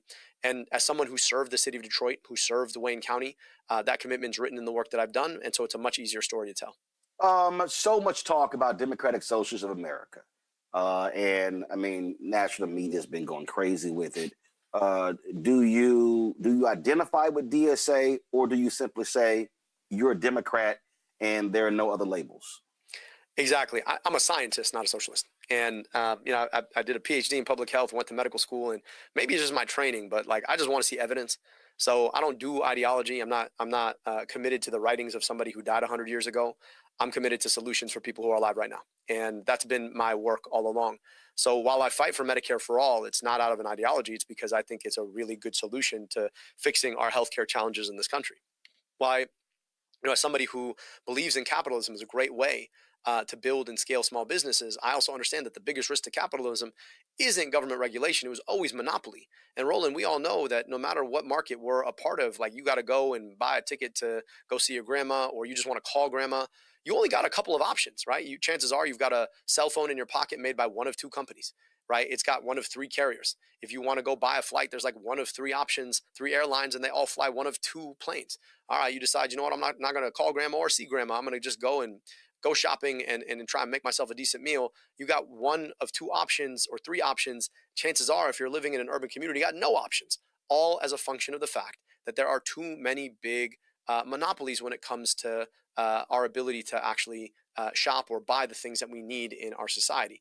So I just believe that we need capitalism that actually works, which means that you need some government to step in and say, hey, no, you can't just buy up all the other options and squeeze people when it comes to their earnings at work, and then squeeze people again when it comes to how much they got to pay for your goods. So I don't identify as a socialist. I'm a scientist, and I just want society to be working better for people. I have been laying out since Trump's inauguration that there's a clear, undeniable GOP war on Black America. We have seen the attacks in public policy. We've seen the attacks budget. We see what the grossly unqualified Pete Hegseth is doing to deny Black people promotions in the United States military. We've seen more than 1 million Black women and men lose their jobs. Black unemployment skyrocketed. What will you do to confront the racist agenda against Black people, but specifically fighting for the economic opportunities for Black folks in Michigan? So, the other one you didn't mention was just the attack on voting rights by the Supreme Court, by Supreme Court justices he helped to install. So I know that it all starts with the power to vote and the freedom to vote and representation in Congress. And so I think we need to pass the John Lewis Voting Rights Act. And then when it comes to economic development, too often the way that we think about economies is by passing a gigantic tax subsidy for a large corporation that promises to bring 200 or 500 jobs. Those jobs never really materialize. And if they do, they're working extra hard to figure out how to offshore or automate them immediately. So instead of that vision for economic development, what I'm more focused on is how do you empower the incredible human capital that sits in our communities by offering access to revolving capital loan funds so folks can take out a low or zero interest loan to build a great business, that they can employ people in the local community. They can keep that money flowing in the community as consumers and build small business oriented economies. And then when it comes to fighting for working people, too often we allow those corporations to punish workers, lay them off at will, allow them to spend their money to artificially inflate their stock prices through stock buybacks rather than investing in their workers and their wages and benefits. So I stand with unions. I'm proud to be endorsed by the American Federation of Teachers and the National Nurses United, and of course, the great UAW here in Michigan, who've been fighting for economic justice for a very long time. And so when it comes to standing with unions and working people, we need to pass the PRO Act to normalize union organizing in every sector of American life. So no matter who you are, whether you're an entrepreneur or you're a worker, that you are going to know that the government is invested in capacity. And then finally, we've got to remember that too often when it comes to the communities that are denied access to resources or even union representation, too often it's the Black community. So we've got to be thinking about how is it that we're invested in the means of a good economy like good schools. Detroit Public Schools alone, they just had $700 million investment into the quality of the school buildings, but that still leaves them, $1.7 million behind. So instead of sending our money abroad to do the worst things, I want to be invested in good schools and infrastructure that are the baseline of a good economy. Because if you've got a great education, you get to go to an amazing school, the opportunities that you have coming out of that are so much vaster. And too often we allow the redlining of the past to pattern good access to good schools in the future because we're still funding our education via property tax, which is a function of property value, which of course is a function of historical racism. So I think we've got to rethink a lot of the ways that we invest. We've got to invest more, and we've got to make sure we're unlocking the amazing talents in the community rather than giving big tax cuts to big corporations expecting that they're going to save us. You've had so many voters. We've said so many voters have checked out of the process. When you look at the data, I've had numerous posters on talking about young Black voters, young voters, period, voters between 18 and 35, really 18 and 44, who have checked out, who are turned off by the process. How do you reach them? What do you say to them, those individuals who believe that government cannot impact their lives, even though there's not a single person in this country who is not impacted by government, whether it is federal, state, county, city, school board? Yeah. First, I understand. I get it. I understand why you're frustrated. I get it why, for you, it feels like you're only ever trying to stop things from getting heinously worse. And rather than just speak to young people, we center young people in this campaign, both in the movement that we're building, the 10,000 people knocking nearly 10,000 doors a day, but also in the policy that we are so serious about passing. You know, the hard part about it is, whether it's a Democrat or Republican, too often they're bought off by the same companies. DTE, our local utility that's raised our rates faster than in 46 other states over the last 20 years, or Blue Cross Blue Shield that raised our premiums 15% last year alone, or it's big tech that wants to automate out your job and put a data center in your backyard, or big pharma that wants to keep the medication away from you that your tax dollars paid for innovating. All of them are buying both Democratic campaigns and Republican campaigns. So I get why you're frustrated and you feel like it's all futile anyway. Now, Donald Trump is heinous and awful, but at the same time, we've got to offer you something that you could fight for. And that's exactly this campaign. Now, we mentioned where Black voters might go in this race. And I can tell you this, whether you are Black or brown or white, if you're under the age of 50, chances are you're probably voting for this campaign. That's what the numbers continue to show. And so if we want a government that works for our future and that the future wants to be invested in, this campaign is offering a way forward that buys us out of the bipartisan consensus on too many of the issues, or worse, the bipartisan corruption in which we watch the biggest corporations and special interests buy campaigns on both sides. And so I think that's why we're resonating so clearly with young people. Many white male Democratic strategists want to spend so much time and energy trying to go back and reclaim those Reagan Democrats. They are fixated on white women in the suburbs. I've made the point that you put your money, time, and energy in the places where those are your natural constituencies. I've also made clear that if black folks are the base of your party, where there are significant black voters, the Democrats today are going to have to spend 4 times as much time, 4 times as much money on black voters, because the old model is gone. The old model of simply going to black churches in October, visiting an NAACP dinner, dropping by an Urban League event, and that's no shade on the groups, but that's really what the old strategy was. What the old strategy was. Do you believe that that's what Democrats have to do now? That is, they have to make massive investments on the ground and talking to black voters far earlier than they normally do.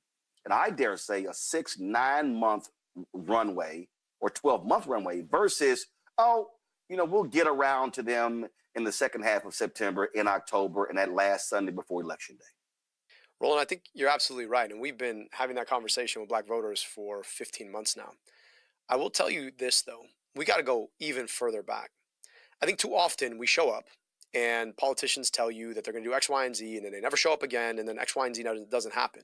And the reason X, Y, and Z doesn't happen is because that campaign was bought to you by the very people, right? Bought and paid for by the very people who are on the wrong side of X, Y, and Z happening. If you say we're going to reduce your healthcare costs, but you're taking money from the people who want to expand healthcare costs, big pharma, big insurance, the hospital chains, then don't be surprised when that doesn't actually materialize. So I think it actually goes back further to say, you actually got to put up or shut up.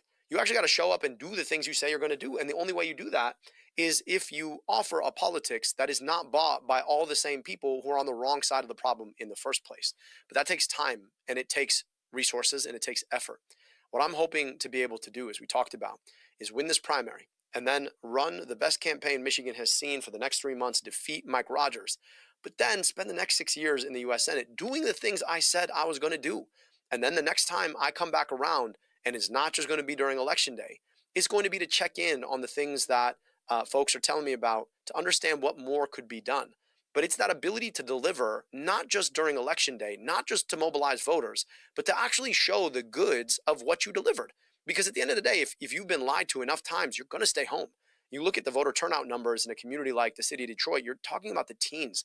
And we can't continue forward in a democracy when people don't show up because they've basically been taught that at the end of the day, it might not matter anyway. And you and I both know that that's not true. But at the end of the day, you got to be able to show the good stuff you can deliver to. And so it has to be a round the clock, every part of the year kind of process, continuing in a call-in response with the community about what folks need and what you can offer, so that come Election Day, folks are already mobilized because they know exactly who you are, what you've been doing. You've been narrating circumstances in the first place, and you're delivering. And that's the kind of work that I did when I was both Detroit Health Director and Wayne County Health Director. I used to go out to show up.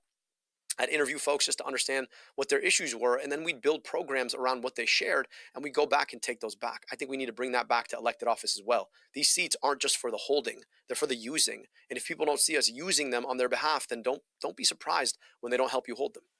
Dr. El-Sayed, I appreciate it. Good luck on Tuesday's primary. Thank you so much. Thanks for having me. It was a great conversation. I really appreciate you. All right, folks. Greg, Avis, Reese had to go. Avis, I'll start with you. Your thoughts? Well, I think he really gave us some very, very a good understanding of who he is. I think a lot of folks were wondering about that Democratic Socialist question. I think it was very impressive to say, hey, I'm a scientist and I am looking for facts.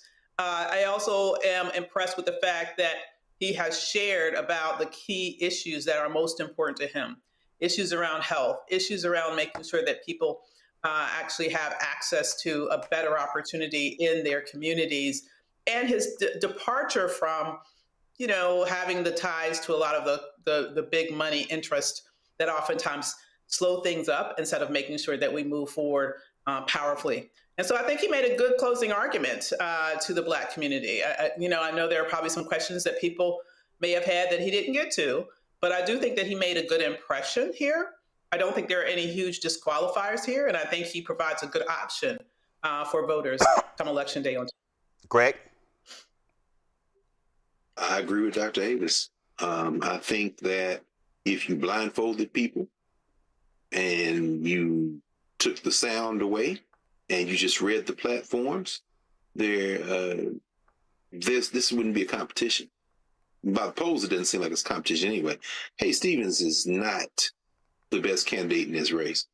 It's clearly Dr. El-Sayed, and I think that, the Wall Street Journal did an article a couple of days ago about the DSA, and they're saying, it's 120,000 of them who are former members.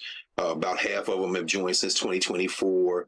And, the Democratic National Committee is in a tizzy. But then there are folks like former Vice President Kamala Harris who reached out to Mamdani, who are trying to gauge, where this is. I think it's beautiful. Now, the Wall Street Journal, of course, a white nationalist paper, is saying that, to the Democrats, Democratic Socialists are like the Tea Party was to the Republican Party. Well, one can only hope. Because remember that the Tea Party drew out the true nature of the Republican Party, the white nationalist party. Maybe the Democratic Socialists can do the same thing. And I agree with what you said, Dr. Davis, when you said that, when he said to you, Roland, I'm a scientist. And he took a little swipe there at Karl Marx, although maybe it was Gramsci and not Marx, because he did say 100 years ago and not 200, so 150. So, but either way, he's articulate, and by articulate, I don't mean like what Joe Biden called Barack Obama. I mean, he's able to voice real world issues and frame them in a way that is very easily digested. He's going to have to deal with ignorance all around in the state of Michigan. Whether it be racial ignorance, ethnic ignorance. I'm thinking, of course, about Arab communities there. It was interesting how he adopted that line. I don't want to say that he stole the line from Mamdani or that he adopted the line from Mamdani, but he said, I'm a son of Africa. That's what Mamdani, born in Uganda, of course, has said, but he didn't claim to be black. That's very important. And being a Muslim in Michigan, listen, the birthplace of the Nation of Islam, the Ahmadiyya movement, I think he's articulating his faith in a way that doesn't overshadow anything else, doesn't subsume or capsize the campaign, but does resonate among those who are willing and able to hear past the propaganda. Finally, I think maybe it's since we've been on the air, New York Times just dropped a story that this damn racist Musk is now saying he's going to drop $100 million in campaigns. Hopefully that he will drop as much money as he wants, and it will have the same effect as it had in Wisconsin when he tried to buy the Supreme Court in Wisconsin and took that L. But what is clear is that if these folk can make not only those policy connections, but also make this about the people versus the oligarchs versus the money as people are suffering, every dollar these Republicans raise may end up being a fiery rope around their neck, because people are going to say, we got to fight this money with our votes. I think it's a very interesting time we're at right now. Avis, I also believe there is a lesson here for all of the black folks who are always yelling and screaming, we need our own party. I've consistently said, you don't know what the hell you're talking about if you do not understand the realities in this country of a two-party system.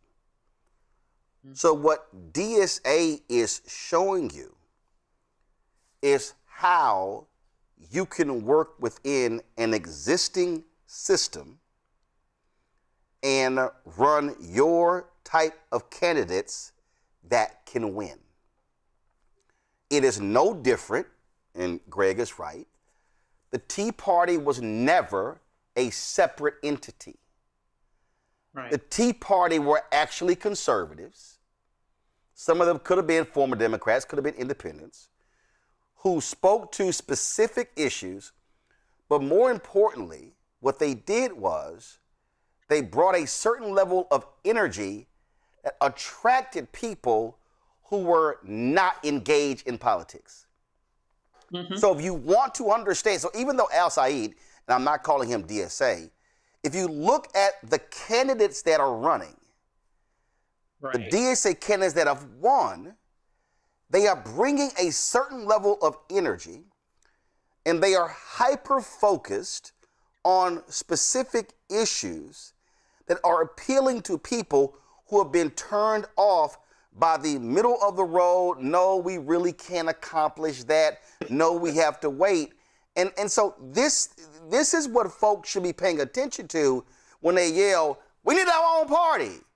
They're showing you how you can be within a particular system, run your candidates, and win.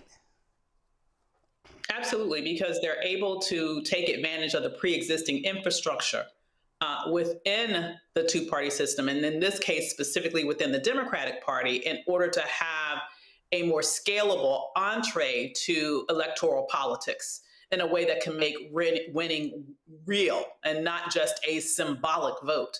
But I want to harken back to something that you said towards the beginning, that the Democratic Party would be smart to learn in this moment. You know, I'm getting a good kick out of how many of, the more moderate Democrats are clutching their pearls right now instead of sitting down someplace and taking some notes. If they really want to understand what has led to this huge rise in the success of many DSA candidates and candidates who are very progressive, even if they don't specifically align with DSA specifically, as Dr. El-Sayed has mentioned, is that people in this moment are looking for fighters. The bottom line is Black people in particular, but large swaths of this country, in addition to Black people, have been under relentless attacks by this administration ever since the very first day he sat his ass in office. And we have been taking hit after hit after hit after hit. And as a result, people are really flailing right now economically and in other respects as well. And all of this time, we are watching the Republicans on full attack mode and the Democrats not showing the sense of urgency, not showing the fight, not showing the type of energy that is needed to counteract the blows that have been coming our ways relentlessly under this administration. I think what people are really seeing in the Democratic Socialist is not necessarily the fact that they call themselves Democratic Socialist. I think what they are seeing are fighters. I think that they are seeing people that are articulating what is really hurting, where the pain is in their life, and are articulating specific solutions for those pain points. It's interesting that right now, everyone is talking about this term affordability. I would argue that you really didn't hear that very much on the political scene until we were watching the Mamdani campaign rise. I mean, he really articulated that in a very powerful and persuasive way. And now you have both mainstream Democrats and Republicans trying to get Trump to talk about affordability. And so what's really needed in this moment is a counter for the right wing that understands the urgency of this moment and is willing and able to fight for people at a time in which, in many respects, they feel as if they've been left defenseless. That, to me, is something that any Democrats that want to win right now, they need to be taking notes instead of sitting here trying to figure out, oh my God, how can I distance myself from that? Maybe you need to figure out how can you learn from that. And if you did, you might be a little bit more successful at the ballot box. Not only that, y'all, roll the clip. I found this of a 19-year-old Black man who spoke about why he was supporting El-Sayed over Haley Stevens. Why I don't like Haley Stevens? Easy. She's like too much of a corporate and Israel shill. Like one of her most famous quotes is that Israel comes to her in her dreams. Fuck that. I'm so sick of America bending the knee and getting on its knees for Israel, and Haley Stevens doesn't really seem to be against that. Abdul El-Sayed doesn't take any corporate funding. He just has endorsements from the UAW and Bernie Sanders. Haley Stevens is basically being groomed to be in the Senate to make more favorable changes for Israel, and I'm not okay with that. I already don't like indirectly supporting a genocide just by collecting a paycheck or by buying literally anything in the country, because I know it's all going to eventually go upwards and then outwards to Israel. And if I can say that my own state's responsible for that, I feel deeply ashamed. So I'm just going to vote for the guy that's not doing that. Where did you vote for Abdul? Somebody different. Somebody different. Yeah, you know what I mean? Instead of going with the, yeah, we need changes and shit, you know what I mean? Fuck it. So, Greg, the reason the Israel question, and I need people listening and watching to pay attention to what I'm about to say. If you look at the Israel issue, it is amazing how the funding of Israel is actually galvanizing voters in both parties. You have Democratic or Democratic-leaning voters who condemn Israel for committing genocide. And even though you have a lot of Democrats who don't want to call it genocide, many folks who are voting call it genocide. On the Republican side, you have many Republicans. Charlie Kirk was one of the folks who was out there making noises too, which is why the conspiracy theorists believe that Israel killed him. If you look at all their videos, the microphone exploding, as opposed to him being shot. Many of these Republicans are against foreign aid being spent elsewhere. So when you hear Senator John Fetterman say, oh, the Democratic Party stops its rock solid support of Israel, I'm leaving the party. Okay, but the reality is the sentiment of the voters is shifting dramatically, and the candidates that are speaking into that sentiment, you're seeing success at the ballot box. That's actually called listening to the people, or listening to the ground, or as Joe Madison would say, put it where the ghost can get it.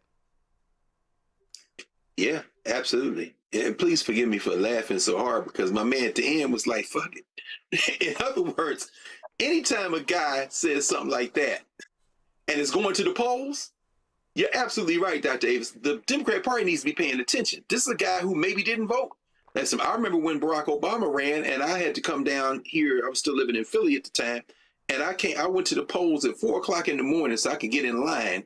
And there were two sisters in front of me, elders in lawn chairs. And then behind me, a brother came up. And this brother said, I ain't voted for nothing since Wilson Goode, the first black mayor. I said, hey, bro, get in front of me. Because, I got to catch a train as soon as I do this. But I want you in front of me because you ain't walked in a voting booth in forever. That elder, the brother who spoke second, he's expressing that idea. Okay, we need a change. But a lot of times when people say we need a change, they don't vote. And, Roland, is very important what you raised. Steve Phillips, who, of course, as you know, we interviewed him for the Black Table. He's got a new book out called Are White Men Smarter Than Everybody Else? It's kind of provocative title. But what he says in there, and he actually wrote an article in the Nation magazine back in November, where he said, to understand what Mamdani is doing now, Democratic Socialists, you got to go back 40 years. What? The Rainbow Coalition. People say, we need our own party. How many times have you talked about this? 1972, Gary, Black political party, went to the Democratic Convention and the Republican Convention 4 years before, then 72, Gary. The whole idea was we got to capture one of these two parties. Having a party doesn't mean you have a complete major political party to the exclusion of the others. It means that you use those hosts. You've talked about this many times. Well, what happened with the Rainbow Coalition, which was the name itself, of course, taken from the Black Panthers and the Young Lords and the Young Patriots, the whites in Chicago, Fred Hampton and others. And by the way, rest in peace to Delise Oliver, who just made transition, one of the leading figures in the Young Lords. Well, what did the Democratic Party do then? Bill Clinton, Joe Biden, they come up, the so-called centrists come up with a way to absorb some of that energy, try to incorporate some of it, but blunt that force. Well, guess what? It's back again, baby. Why? Because the people in this country are not a minority who do not want to bow down to a duopoly, to a kind of a neoliberal political agenda. And what looked crazy in 2024, when that first brother, if he's 19, that means he probably couldn't have voted for Vice President Harris. He might not have been old enough to vote for. He was just barely old enough. Now here we are, just a couple of years later, and these oligarchs are playing in our faces so boldly that they are basically saying, we dare you to take us out in the ballot box. And then BB, the international killer, who is a war criminal, who has so much blood on his hands. Imagine this. Imagine us having this conversation, Roland, 2 years ago. No, but guess what? It's different now. BB is still killing. They didn't kill somebody since we've been on the air right now. Bombing and killing and bombing and killing. And as a result, this is where I end. Black folk in particular, we have been victims for a half millennia, for 500 years of a perpetual assault on our lives. If and when our focus, our aperture widens, and it has done this over time in history, we see at different moments in U.S. history, but I seem like we're at a moment now where you can't use that as a wedge issue. Well, Palestinians, what about us? Nah. Genocide is genocide, and these people are in bed with them, and they all got all this money, and you don't have anything. Listen, they may crack this thing wide open, but it is an iteration in some ways of what the Rainbow Coalition was doing. So when people say we need our own party, maybe you can convince them to read a book, Roland, because I don't seem to be doing too good a job at that. I also want people to really, when you say read, please read, and understand the ramifications of what happens with how our politics turns out. And what I'm speaking about is, I think about 1944. I think about a certain presidential campaign in 1944. Many of us might remember the famous, holding up of, the headline, Dewey defeats Truman. We might remember Dewey defeats Truman. But I think it's important for people to actually go back to the previous. Go to my iPad, show the photo, y'all. Come on. Yep, y'all moving too slow. Come on, you're moving too slow. Need you to keep up with me. I need you to go back to the previous election when Henry Wallace ran. Mm-hmm. People need to understand that Henry Wallace was head of the Progressive Party. And if you look at the issues he was advocating, he was talking about universal health care in 1944. He was FDR's vice president. But leaders in the Democratic Party felt Wallace was too liberal. He was too progressive. So what the Democratic Party has always struggled with, what you just laid out, they always struggle with progressive and center-right, or what is called moderate. So Wallace gets removed in 44, replaced with Harry Truman. The only reason Truman beat Dewey in 1948 is because Truman, who really did not want to campaign for black folks, Walter White was putting massive pressure on Truman, Walter White folks, head of the NAACP, to desegregate the armed forces, and they were putting that pressure on him, even though the policies of Wallace were really more aligned with the NAACP. But the NAACP was also looking at it from a, quote, pragmatic position. So they push Truman. Truman agrees to certain things, and Truman makes one campaign stop in a black community, and that was in Harlem. And that just sent a ripple effect where black folks were just excited. They voted for Truman. Why is that important? That's important because What we can't get excited is when somebody simply shows up to our community. The question is, what are the policies you're advocating? And what I am saying to people is that, what Ava said, you use the existing system. Again, it's a delivery system. When I think about the issue of school choice, when I think about that whole point, when we were in Milwaukee, and the former Milwaukee superintendent, Howard Fuller kept saying, y'all tripping on charter school. He said, the public school system, that's a delivery system.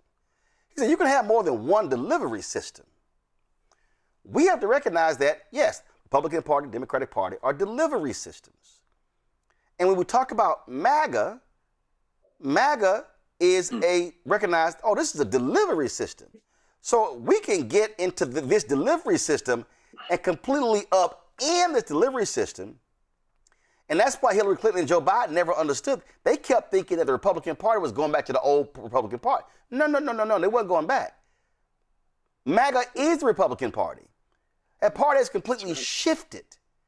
And I'm saying this because I need black folks who run their mouths, who bump their gums on social media, to understand, especially all y'all no tangibles, no vote people, you will never, ever change a system if you're sitting on your ass. Mm-hmm. You will never, ever see the type of candidates you claim you want if you don't vote. You will never see the type of candidates you claim you want in office.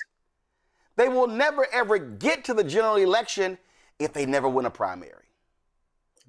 And so what has the DSA done? And let me be perfectly clear. I've heard a lot of the DSA agenda from their leaders. DSA also has a white problem. Let's be real clear. Okay? All right? DSA got a white problem. They've got some issues with race that they need to confront. So I'm not advocating for the DSA. What I am doing is looking at what they have done was they've created their own infrastructure, and they now are infiltrating an existing infrastructure. They are picking and choosing the right candidates, funding them, but more importantly, they are advancing ideas that are attractive to non-DSA members. And that is the blueprint for how you create an institution within an institution that could potentially take over the institution. And last point, when Greg mentioned Reverend Jesse Jackson Sr. and Rainbow Push.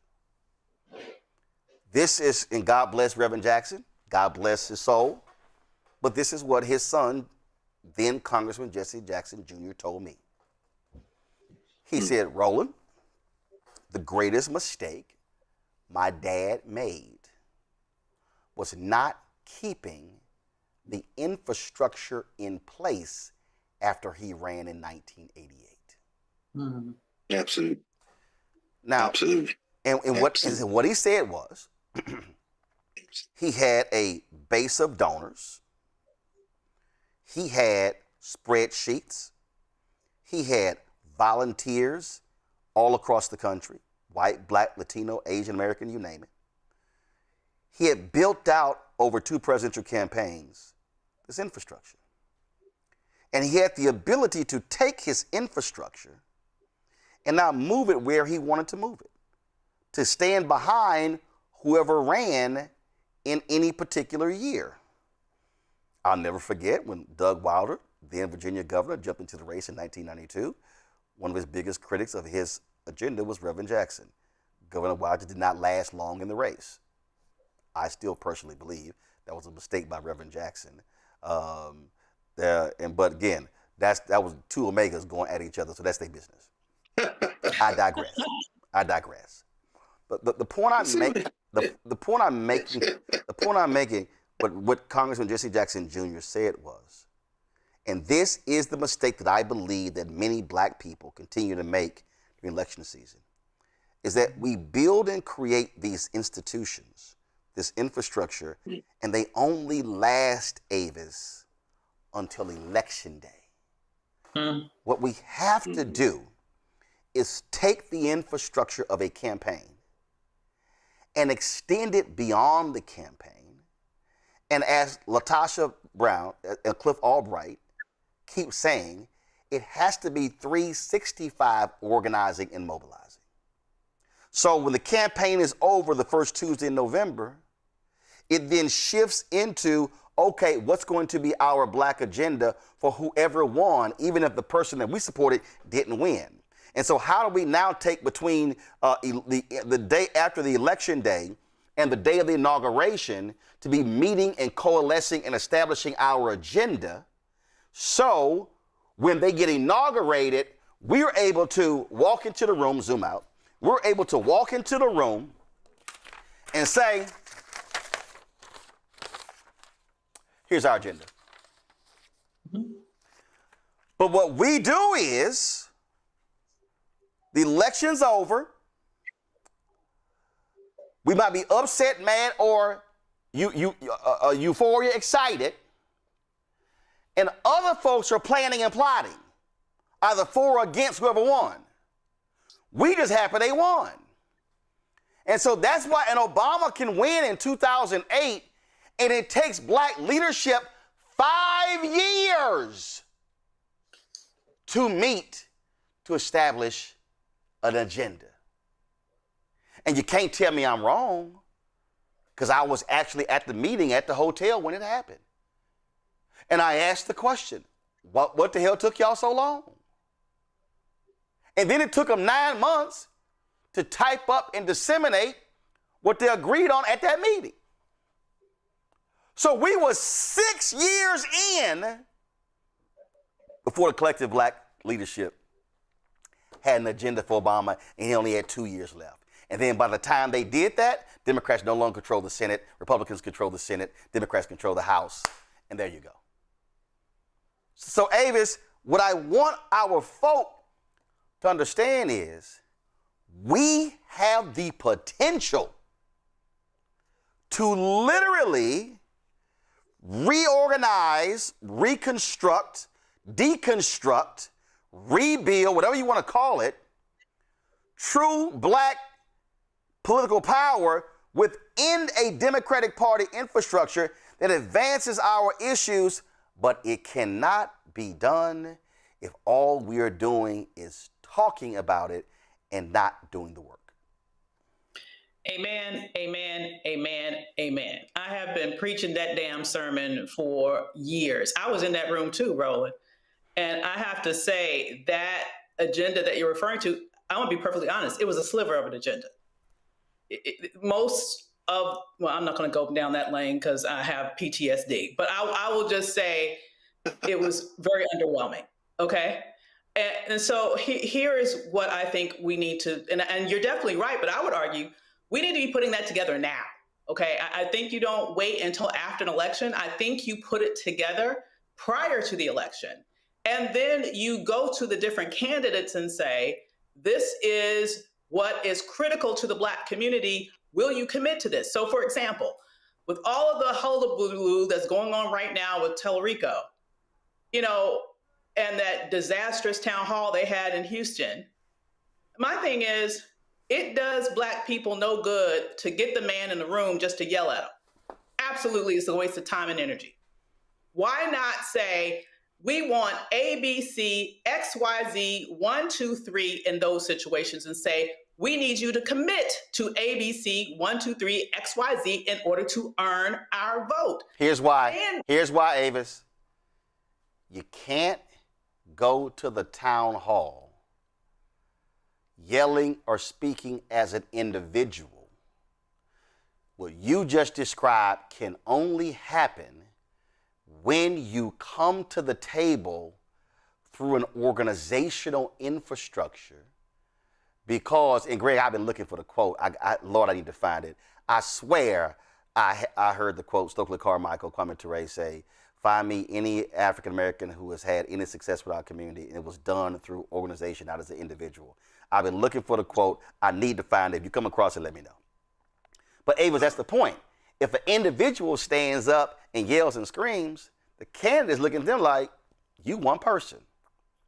But if an individual stands up saying, I represent 2,000, 5,000, 3,000, 10,000, 20,000, 50,000, 100,000, candidate goes, oh shit. That's called infrastructure. So I think that's part of the problem, Avis.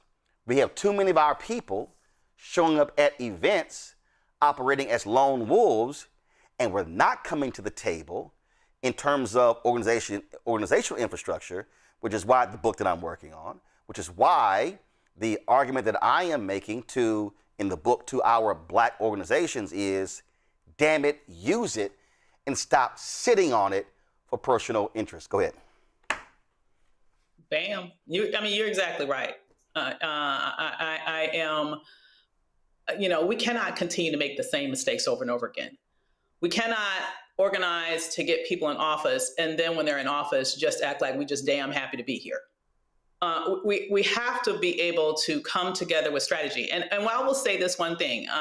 What makes me excited, though, as we talk about this in the abstract, is that I can also talk about this in a very specific direction. Because, with some work that is going on right now with major organizations that are coming together post-Calais, we are thinking about this in a very futuristic way. And we are about the work of pulling together the organizations that is cross-dimensional in terms of organization, so we can move forward, in the words of my good friend, Dr. Stacy, head of the Panhellenic Council, one band, one sound, and use this in a way to really be able to say, this is a movement of various organizations convened, I will say, by Melanie Campbell, to really be able to think freely in this moment, where we need creative thinking, where we need to be able to say, this is not a moment in which we're trying to recreate what was. This is a moment in which we're trying to say what should be. And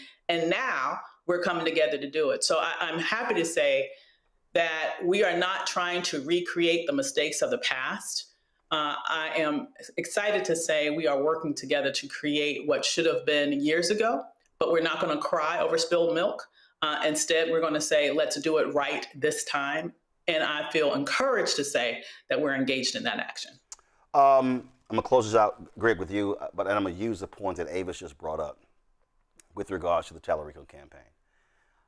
And this is what I mean by political sophistication.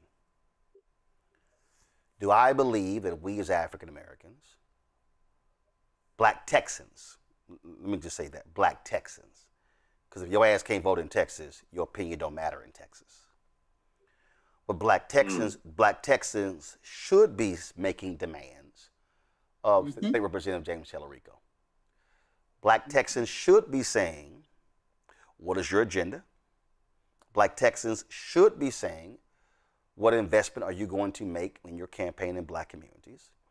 Black Texans should be saying, are you utilizing African American campaign consultants, posters, field directors, things along those lines? That all should be happening.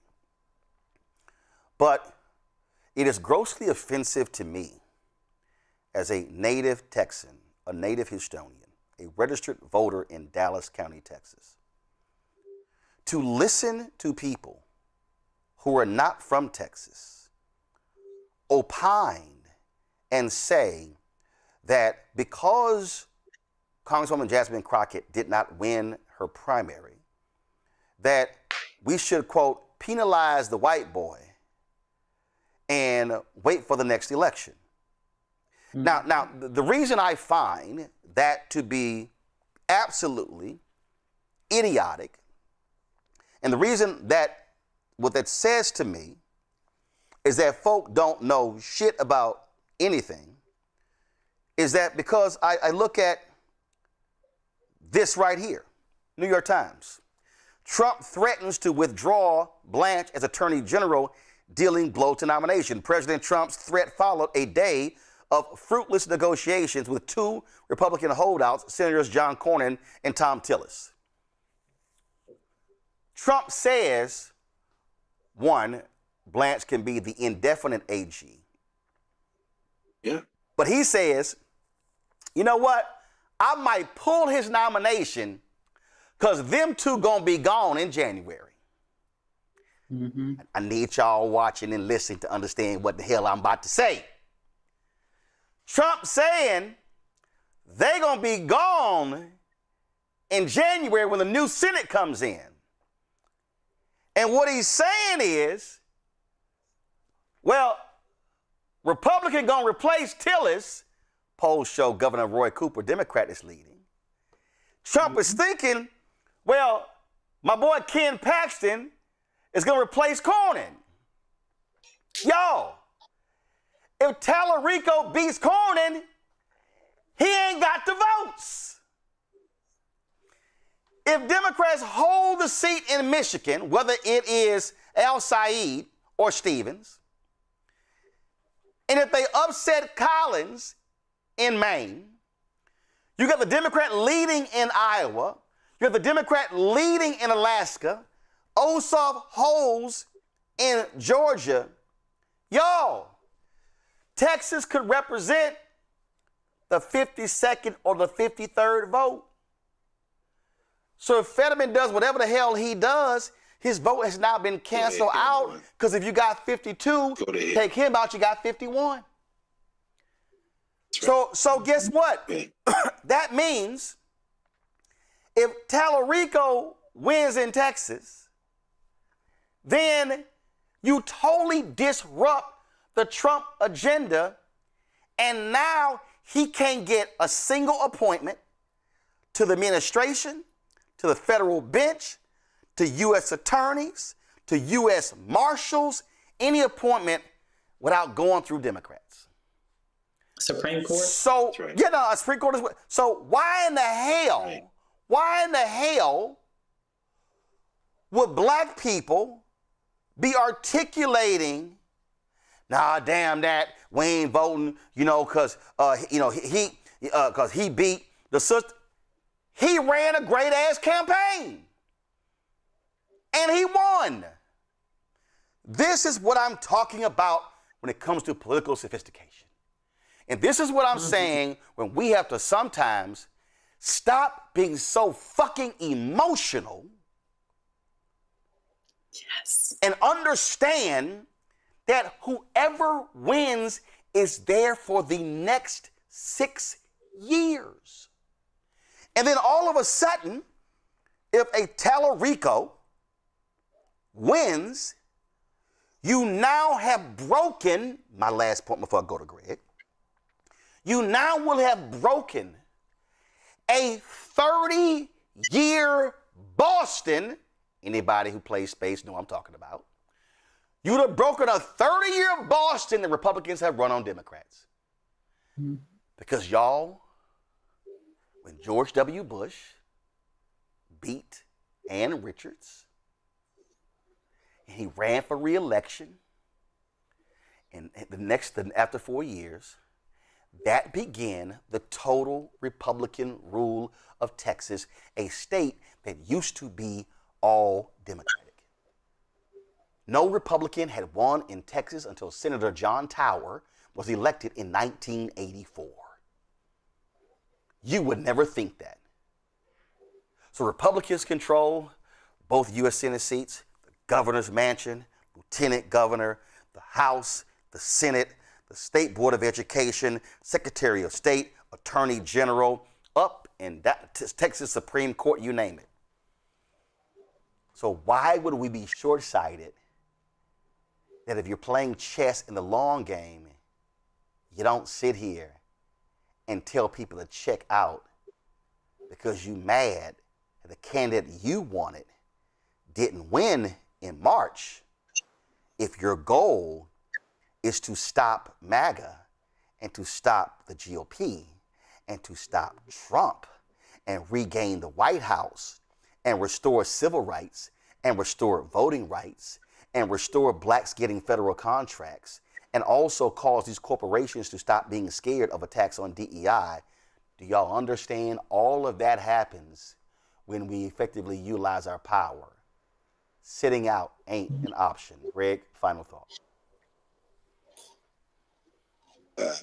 I echo what Ava said. Amen. Amen, amen, and amen. It's true. If we voted our numbers, you say it all the time, not only would Tallarico win and take it away from a man who should never hold public office, who is a deplorable, to borrow from Hillary Clinton, Ken Paxton, just as a man, seems to be the type of person that you would never want making decisions for others. He can't even hold his girlfriend's hand walking the streets of London. But not only would he win, there's a governor's race too. Greg Abbott would be out as well. Yep. It really isn't, it really isn't that difficult. It isn't that difficult. As I mentioned before, thinking about Steve Phillips, he said every day 7,000 people of color are added to the population, while 1,264 white people are subtracted when you look at the numbers of birth, deaths, and legal immigrants. The majority of people under 18 are people of color. 4 million young people turn 18 every year. The margin of difference in the 2024 election was 2 million people. And when you look at, like you say, Harris County, you look at Houston, if Harris County was its own state, it'd be what, in the top 5 states or top 10 states in the country in terms of population and revenue in terms of what it generates. We're looking at a simple, it may seem complicated to some people, but it is very simple. I don't want to call people stupid. I would say that, although I'm tempted, but I want to say that we have been so whipped, so beat down, so made numb by this bombarding of perpetual images. And this is why the Ellisons are fighting now, although it looks like Paramount, maybe that merger doesn't go through because people went to the ballot box in enough states to have enough attorneys general who are not the white nationalists to go to court, and maybe that gets broken up. But there's a reason they want images. There's a reason why Musk says he's going to spend $100 million and that he's targeting 5 Senate races: Alaska, Iowa, Maine, Michigan, Ohio. You just talked about all of them except Alaska. And then they're saying now the people with knowledge of this pact that he's forming is saying that they want to go into North Carolina, Georgia, and Texas. So, Tallarico can be put in the Senate. John Fetterman is already out of the Democratic Party. God bless him. I wish him a long and healthy convalescence. I hope he comes back to the state of mind that he had before he had his health challenges. And he campaigned the whole state of Pennsylvania, lying through his hooded teeth about what he said he was and wasn't going to do. But let's be very clear. Sitting out this election and waiting to the next election may not be no next election. Have you been paying attention to the Supreme Court of the United States of America, which in the ruling a couple of months ago said that you can have unlimited campaign donations to a political party and coordinate with that political party. That's what's freeing Musk up in part to do what he's doing. Last thing I'll say is this, this conversation we've been having tonight, again, the Black Star Network isn't owned by Paramount. It is not a subsidiary of any of these places. Barry Weiss can't come in and force Ross Dohat, a circus clown who has a face made for radio, cannot put him on the roster here at the Black Star Network. So this is owned and operated by the people. When you cite Cliff and Latasha, when this bozo was vomiting in the United States Capitol in his State of the Union, you had Cliff and April Albright at the Black Star Network giving the state of our union. Prior to that, when Bozo was vomiting, you had Reverend Barber there. We have everything we need. And as Steve Phillips says, they can't roll back the clock. That ship has sailed. You can assault as many people as you want, but those numbers are never going back to the good old days. There are more non-white people under 18 in this country, and it's going to get worse for you. This is their desperate last stand. Let's break their political backs. And it just requires you to get up and register, get up, check your registration, and go out and vote. Reverend Barber said 100 days leading up to it. Let's march to the polls. Yep. He told you that, Roland. He's telling everybody that. If we do that, don't you want your life to be better? Don't you want your grandmother to have a little bit better health care? Don't you want your children to be able to go to school and you have the things that other people have? Don't you want to be able to eat? Don't you want to be able to work one job and not have to bust your ass piecing jobs together and you still came up short at the end of the month? If you don't want any of that, I absolutely understand. Stay at home. But damn it, that's not a decision that you're making that's only going to impact you. Your ignorance going to get us killed. And when it come down to fight in the street, you be the first one running and talk about, but where's the mayor? Where's the police? Yeah, they on your ass, and it's your fault. Last point I will make is this. Elon Musk might be the richest man in the world. You just heard what Greg said. You can go to my iPad. This was The Hill on March 30th, 2025. Musk's influence faces first big test in Wisconsin. Elon Musk dropped $25 million on the Wisconsin Supreme Court race, and he lost. I have told y'all this numerous times. You might be a billionaire, but you only get one vote. You might be able to spend $100 million on an election. That's what he's going to put in his pack. But you know what? We can kick his ass at the ballot box. If black people turn out the way we should be turned, if black people in 2026 in November turn out the way we did for Obama in 2008 and 2012, we will kick Elon Musk ass in Georgia. We will kick his ass in North Carolina. We will kick his ass in Ohio. We will kick his ass in Texas. We will kick his ass in Louisiana. All of that can happen if we do our part. And let me be real clear. If we do our part and vote in a massive way, and if they lose, all we got to say, white folks, Latinos, Asian Americans, this on y'all. Because we did our part. But we cannot win any of these elections with 48, 52, 55, 59% turnout. No. That's right. It needs to be 70% or higher. And y'all, I'm telling you, if black people turn out at 70% of our numbers, and we wiped out the Republicans in those states, not only would we scare and piss off Republicans, but we would scare the hell out of every white Democratic consultant and every white Democratic pollster and every white Democratic politician, because they would not want to see that black turnout hit them in a primary. That's right. Greg, Avis, I appreciate it. Thanks for joining us. Reese, I appreciate her bit on today's show as well. Folks, that is it for us. Tomorrow, I'll be broadcasting live from Santee, South Carolina. Congressman Jim Clyburn having his annual golf tournament. I missed it for the last 2 or 3 years, but I'm going to be broadcasting from there. Of course, they are celebrating there as well because South Carolina will be first in the nation for the Democratic primary in 2028. We'll talk about that and some other business as well. So look forward to being in South Carolina this weekend. Monday, I will be in Los Angeles for City Entertainers Celebrity Golf Classic. I'll have a fill-in Monday because we will not be, of course.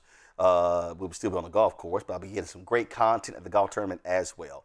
Folks, if you want to support the work that we do, please join our Bring the Funk fan club. Our goal is to get 20,000 of our fans contributing on average $50 each a year. That's $4.19 a month, 13 cents a day. That goes to support this show and all of the shows on the Black Star Network, including our new show, No Translation with Jeff Johnson. Folks, if 20,000 folks give on average $50 each a year, that would raise $1 million. That would seriously offset the $195,000 annual expense we have. When I say annual, meaning every month. $195,000 monthly expense that we have here at the Black Star Network. Our goal is to add more shows, but it can't be done without you. I don't have some big radio or television company backing me. I don't have millionaires or billionaires. This is 100% independent. We would love to partner with other folk, but they have not been willing to do so. But it will not stop us from continuing to build. So your support is absolutely critically important. So if you want to give via Cash App, use the Stripe QR code. You see it right here. That's for credit cards as well. If you're listening, go to blackstarnetwork.com for all ways to give. Checks in money order, make it payable. The Roland Martin Unfiltered. P.O. Box 57196, Washington, D.C. 20037-0196. PayPal's R Martin Unfiltered, Venmo RM Unfiltered, Zelle, Roland at RolandSMartin.com, Roland at RolandMartinUnfiltered.com. YouTube, folks, y'all should be hitting that like button. Let's blow it up. Download the Black Star Network app, Apple phone, Android phone, Apple TV, Android TV, Roku, Amazon Fire TV, Samsung Smart TV. I think we've hit 200,000 downloads. So, Keenan, let me know how many we have. You want to get our Roland Martin Unfiltered swag? Go to shopblackstarnetwork.com. You see our shows. MAGA chose between woke or broke. They chose broke. Also, don't blame me for the black woman. And folks, rock this shirt right here. You can see me rocking the shirt today. Resist 47. That's right. This shirt that I'm wearing right now is available on shopblackstarnetwork.com. And if y'all get any of our Roland Martin Unfiltered Black Star Network swag, do me a favor, post it on social media, tag me in it. I'll show it on the show. Also, every product that you see in our studio, y'all, these are all black-owned products. Every single one of the products right here, that's right, zoom the camera out. All of these products you see right here are black-owned products, y'all. We got dolls, we got candles, we got shaving cream, we got skincare for men and women, sauces, pancake mix, a baking mix. We got dog treats, man. We got, I mean, you name it, we got it. There's all sorts of stuff. Listen, we got black-owned toilet paper and tissue. And so go to shopblackstarnetwork.com, and when you buy these products from our website, you're also supporting the show as well. And so we certainly appreciate that. And so y'all buy everything up because this is our way of helping support black-owned businesses. And that's why we created our marketplace segment on shopblackstarnetwork.com. Don't forget, download the Black-Owned app fan base. Follow me at Roland S. Martin, and I certainly would appreciate that. Folks, that's it. I'll see you. Also, I did text Councilwoman Jasmine Crockett, and she said, made it perfectly clear, she is only endorsed in one U.S. Senate race, and that is in Texas. And so she is not endorsed in any other Senate race, in any primary. So if anybody says that Councilwoman Jasmine Crockett has endorsed Haley Stevens in Michigan, it's a lie. I literally texted her an hour ago, and she said, I've only made one endorsement in a U.S. Senate race the entire year, and that has only been in Texas. She'll make the decision what she does for the general when all the primaries are over. Folks, that's it. I'll see y'all tomorrow right here. Roland Martin Unfiltered on the Black Star Network.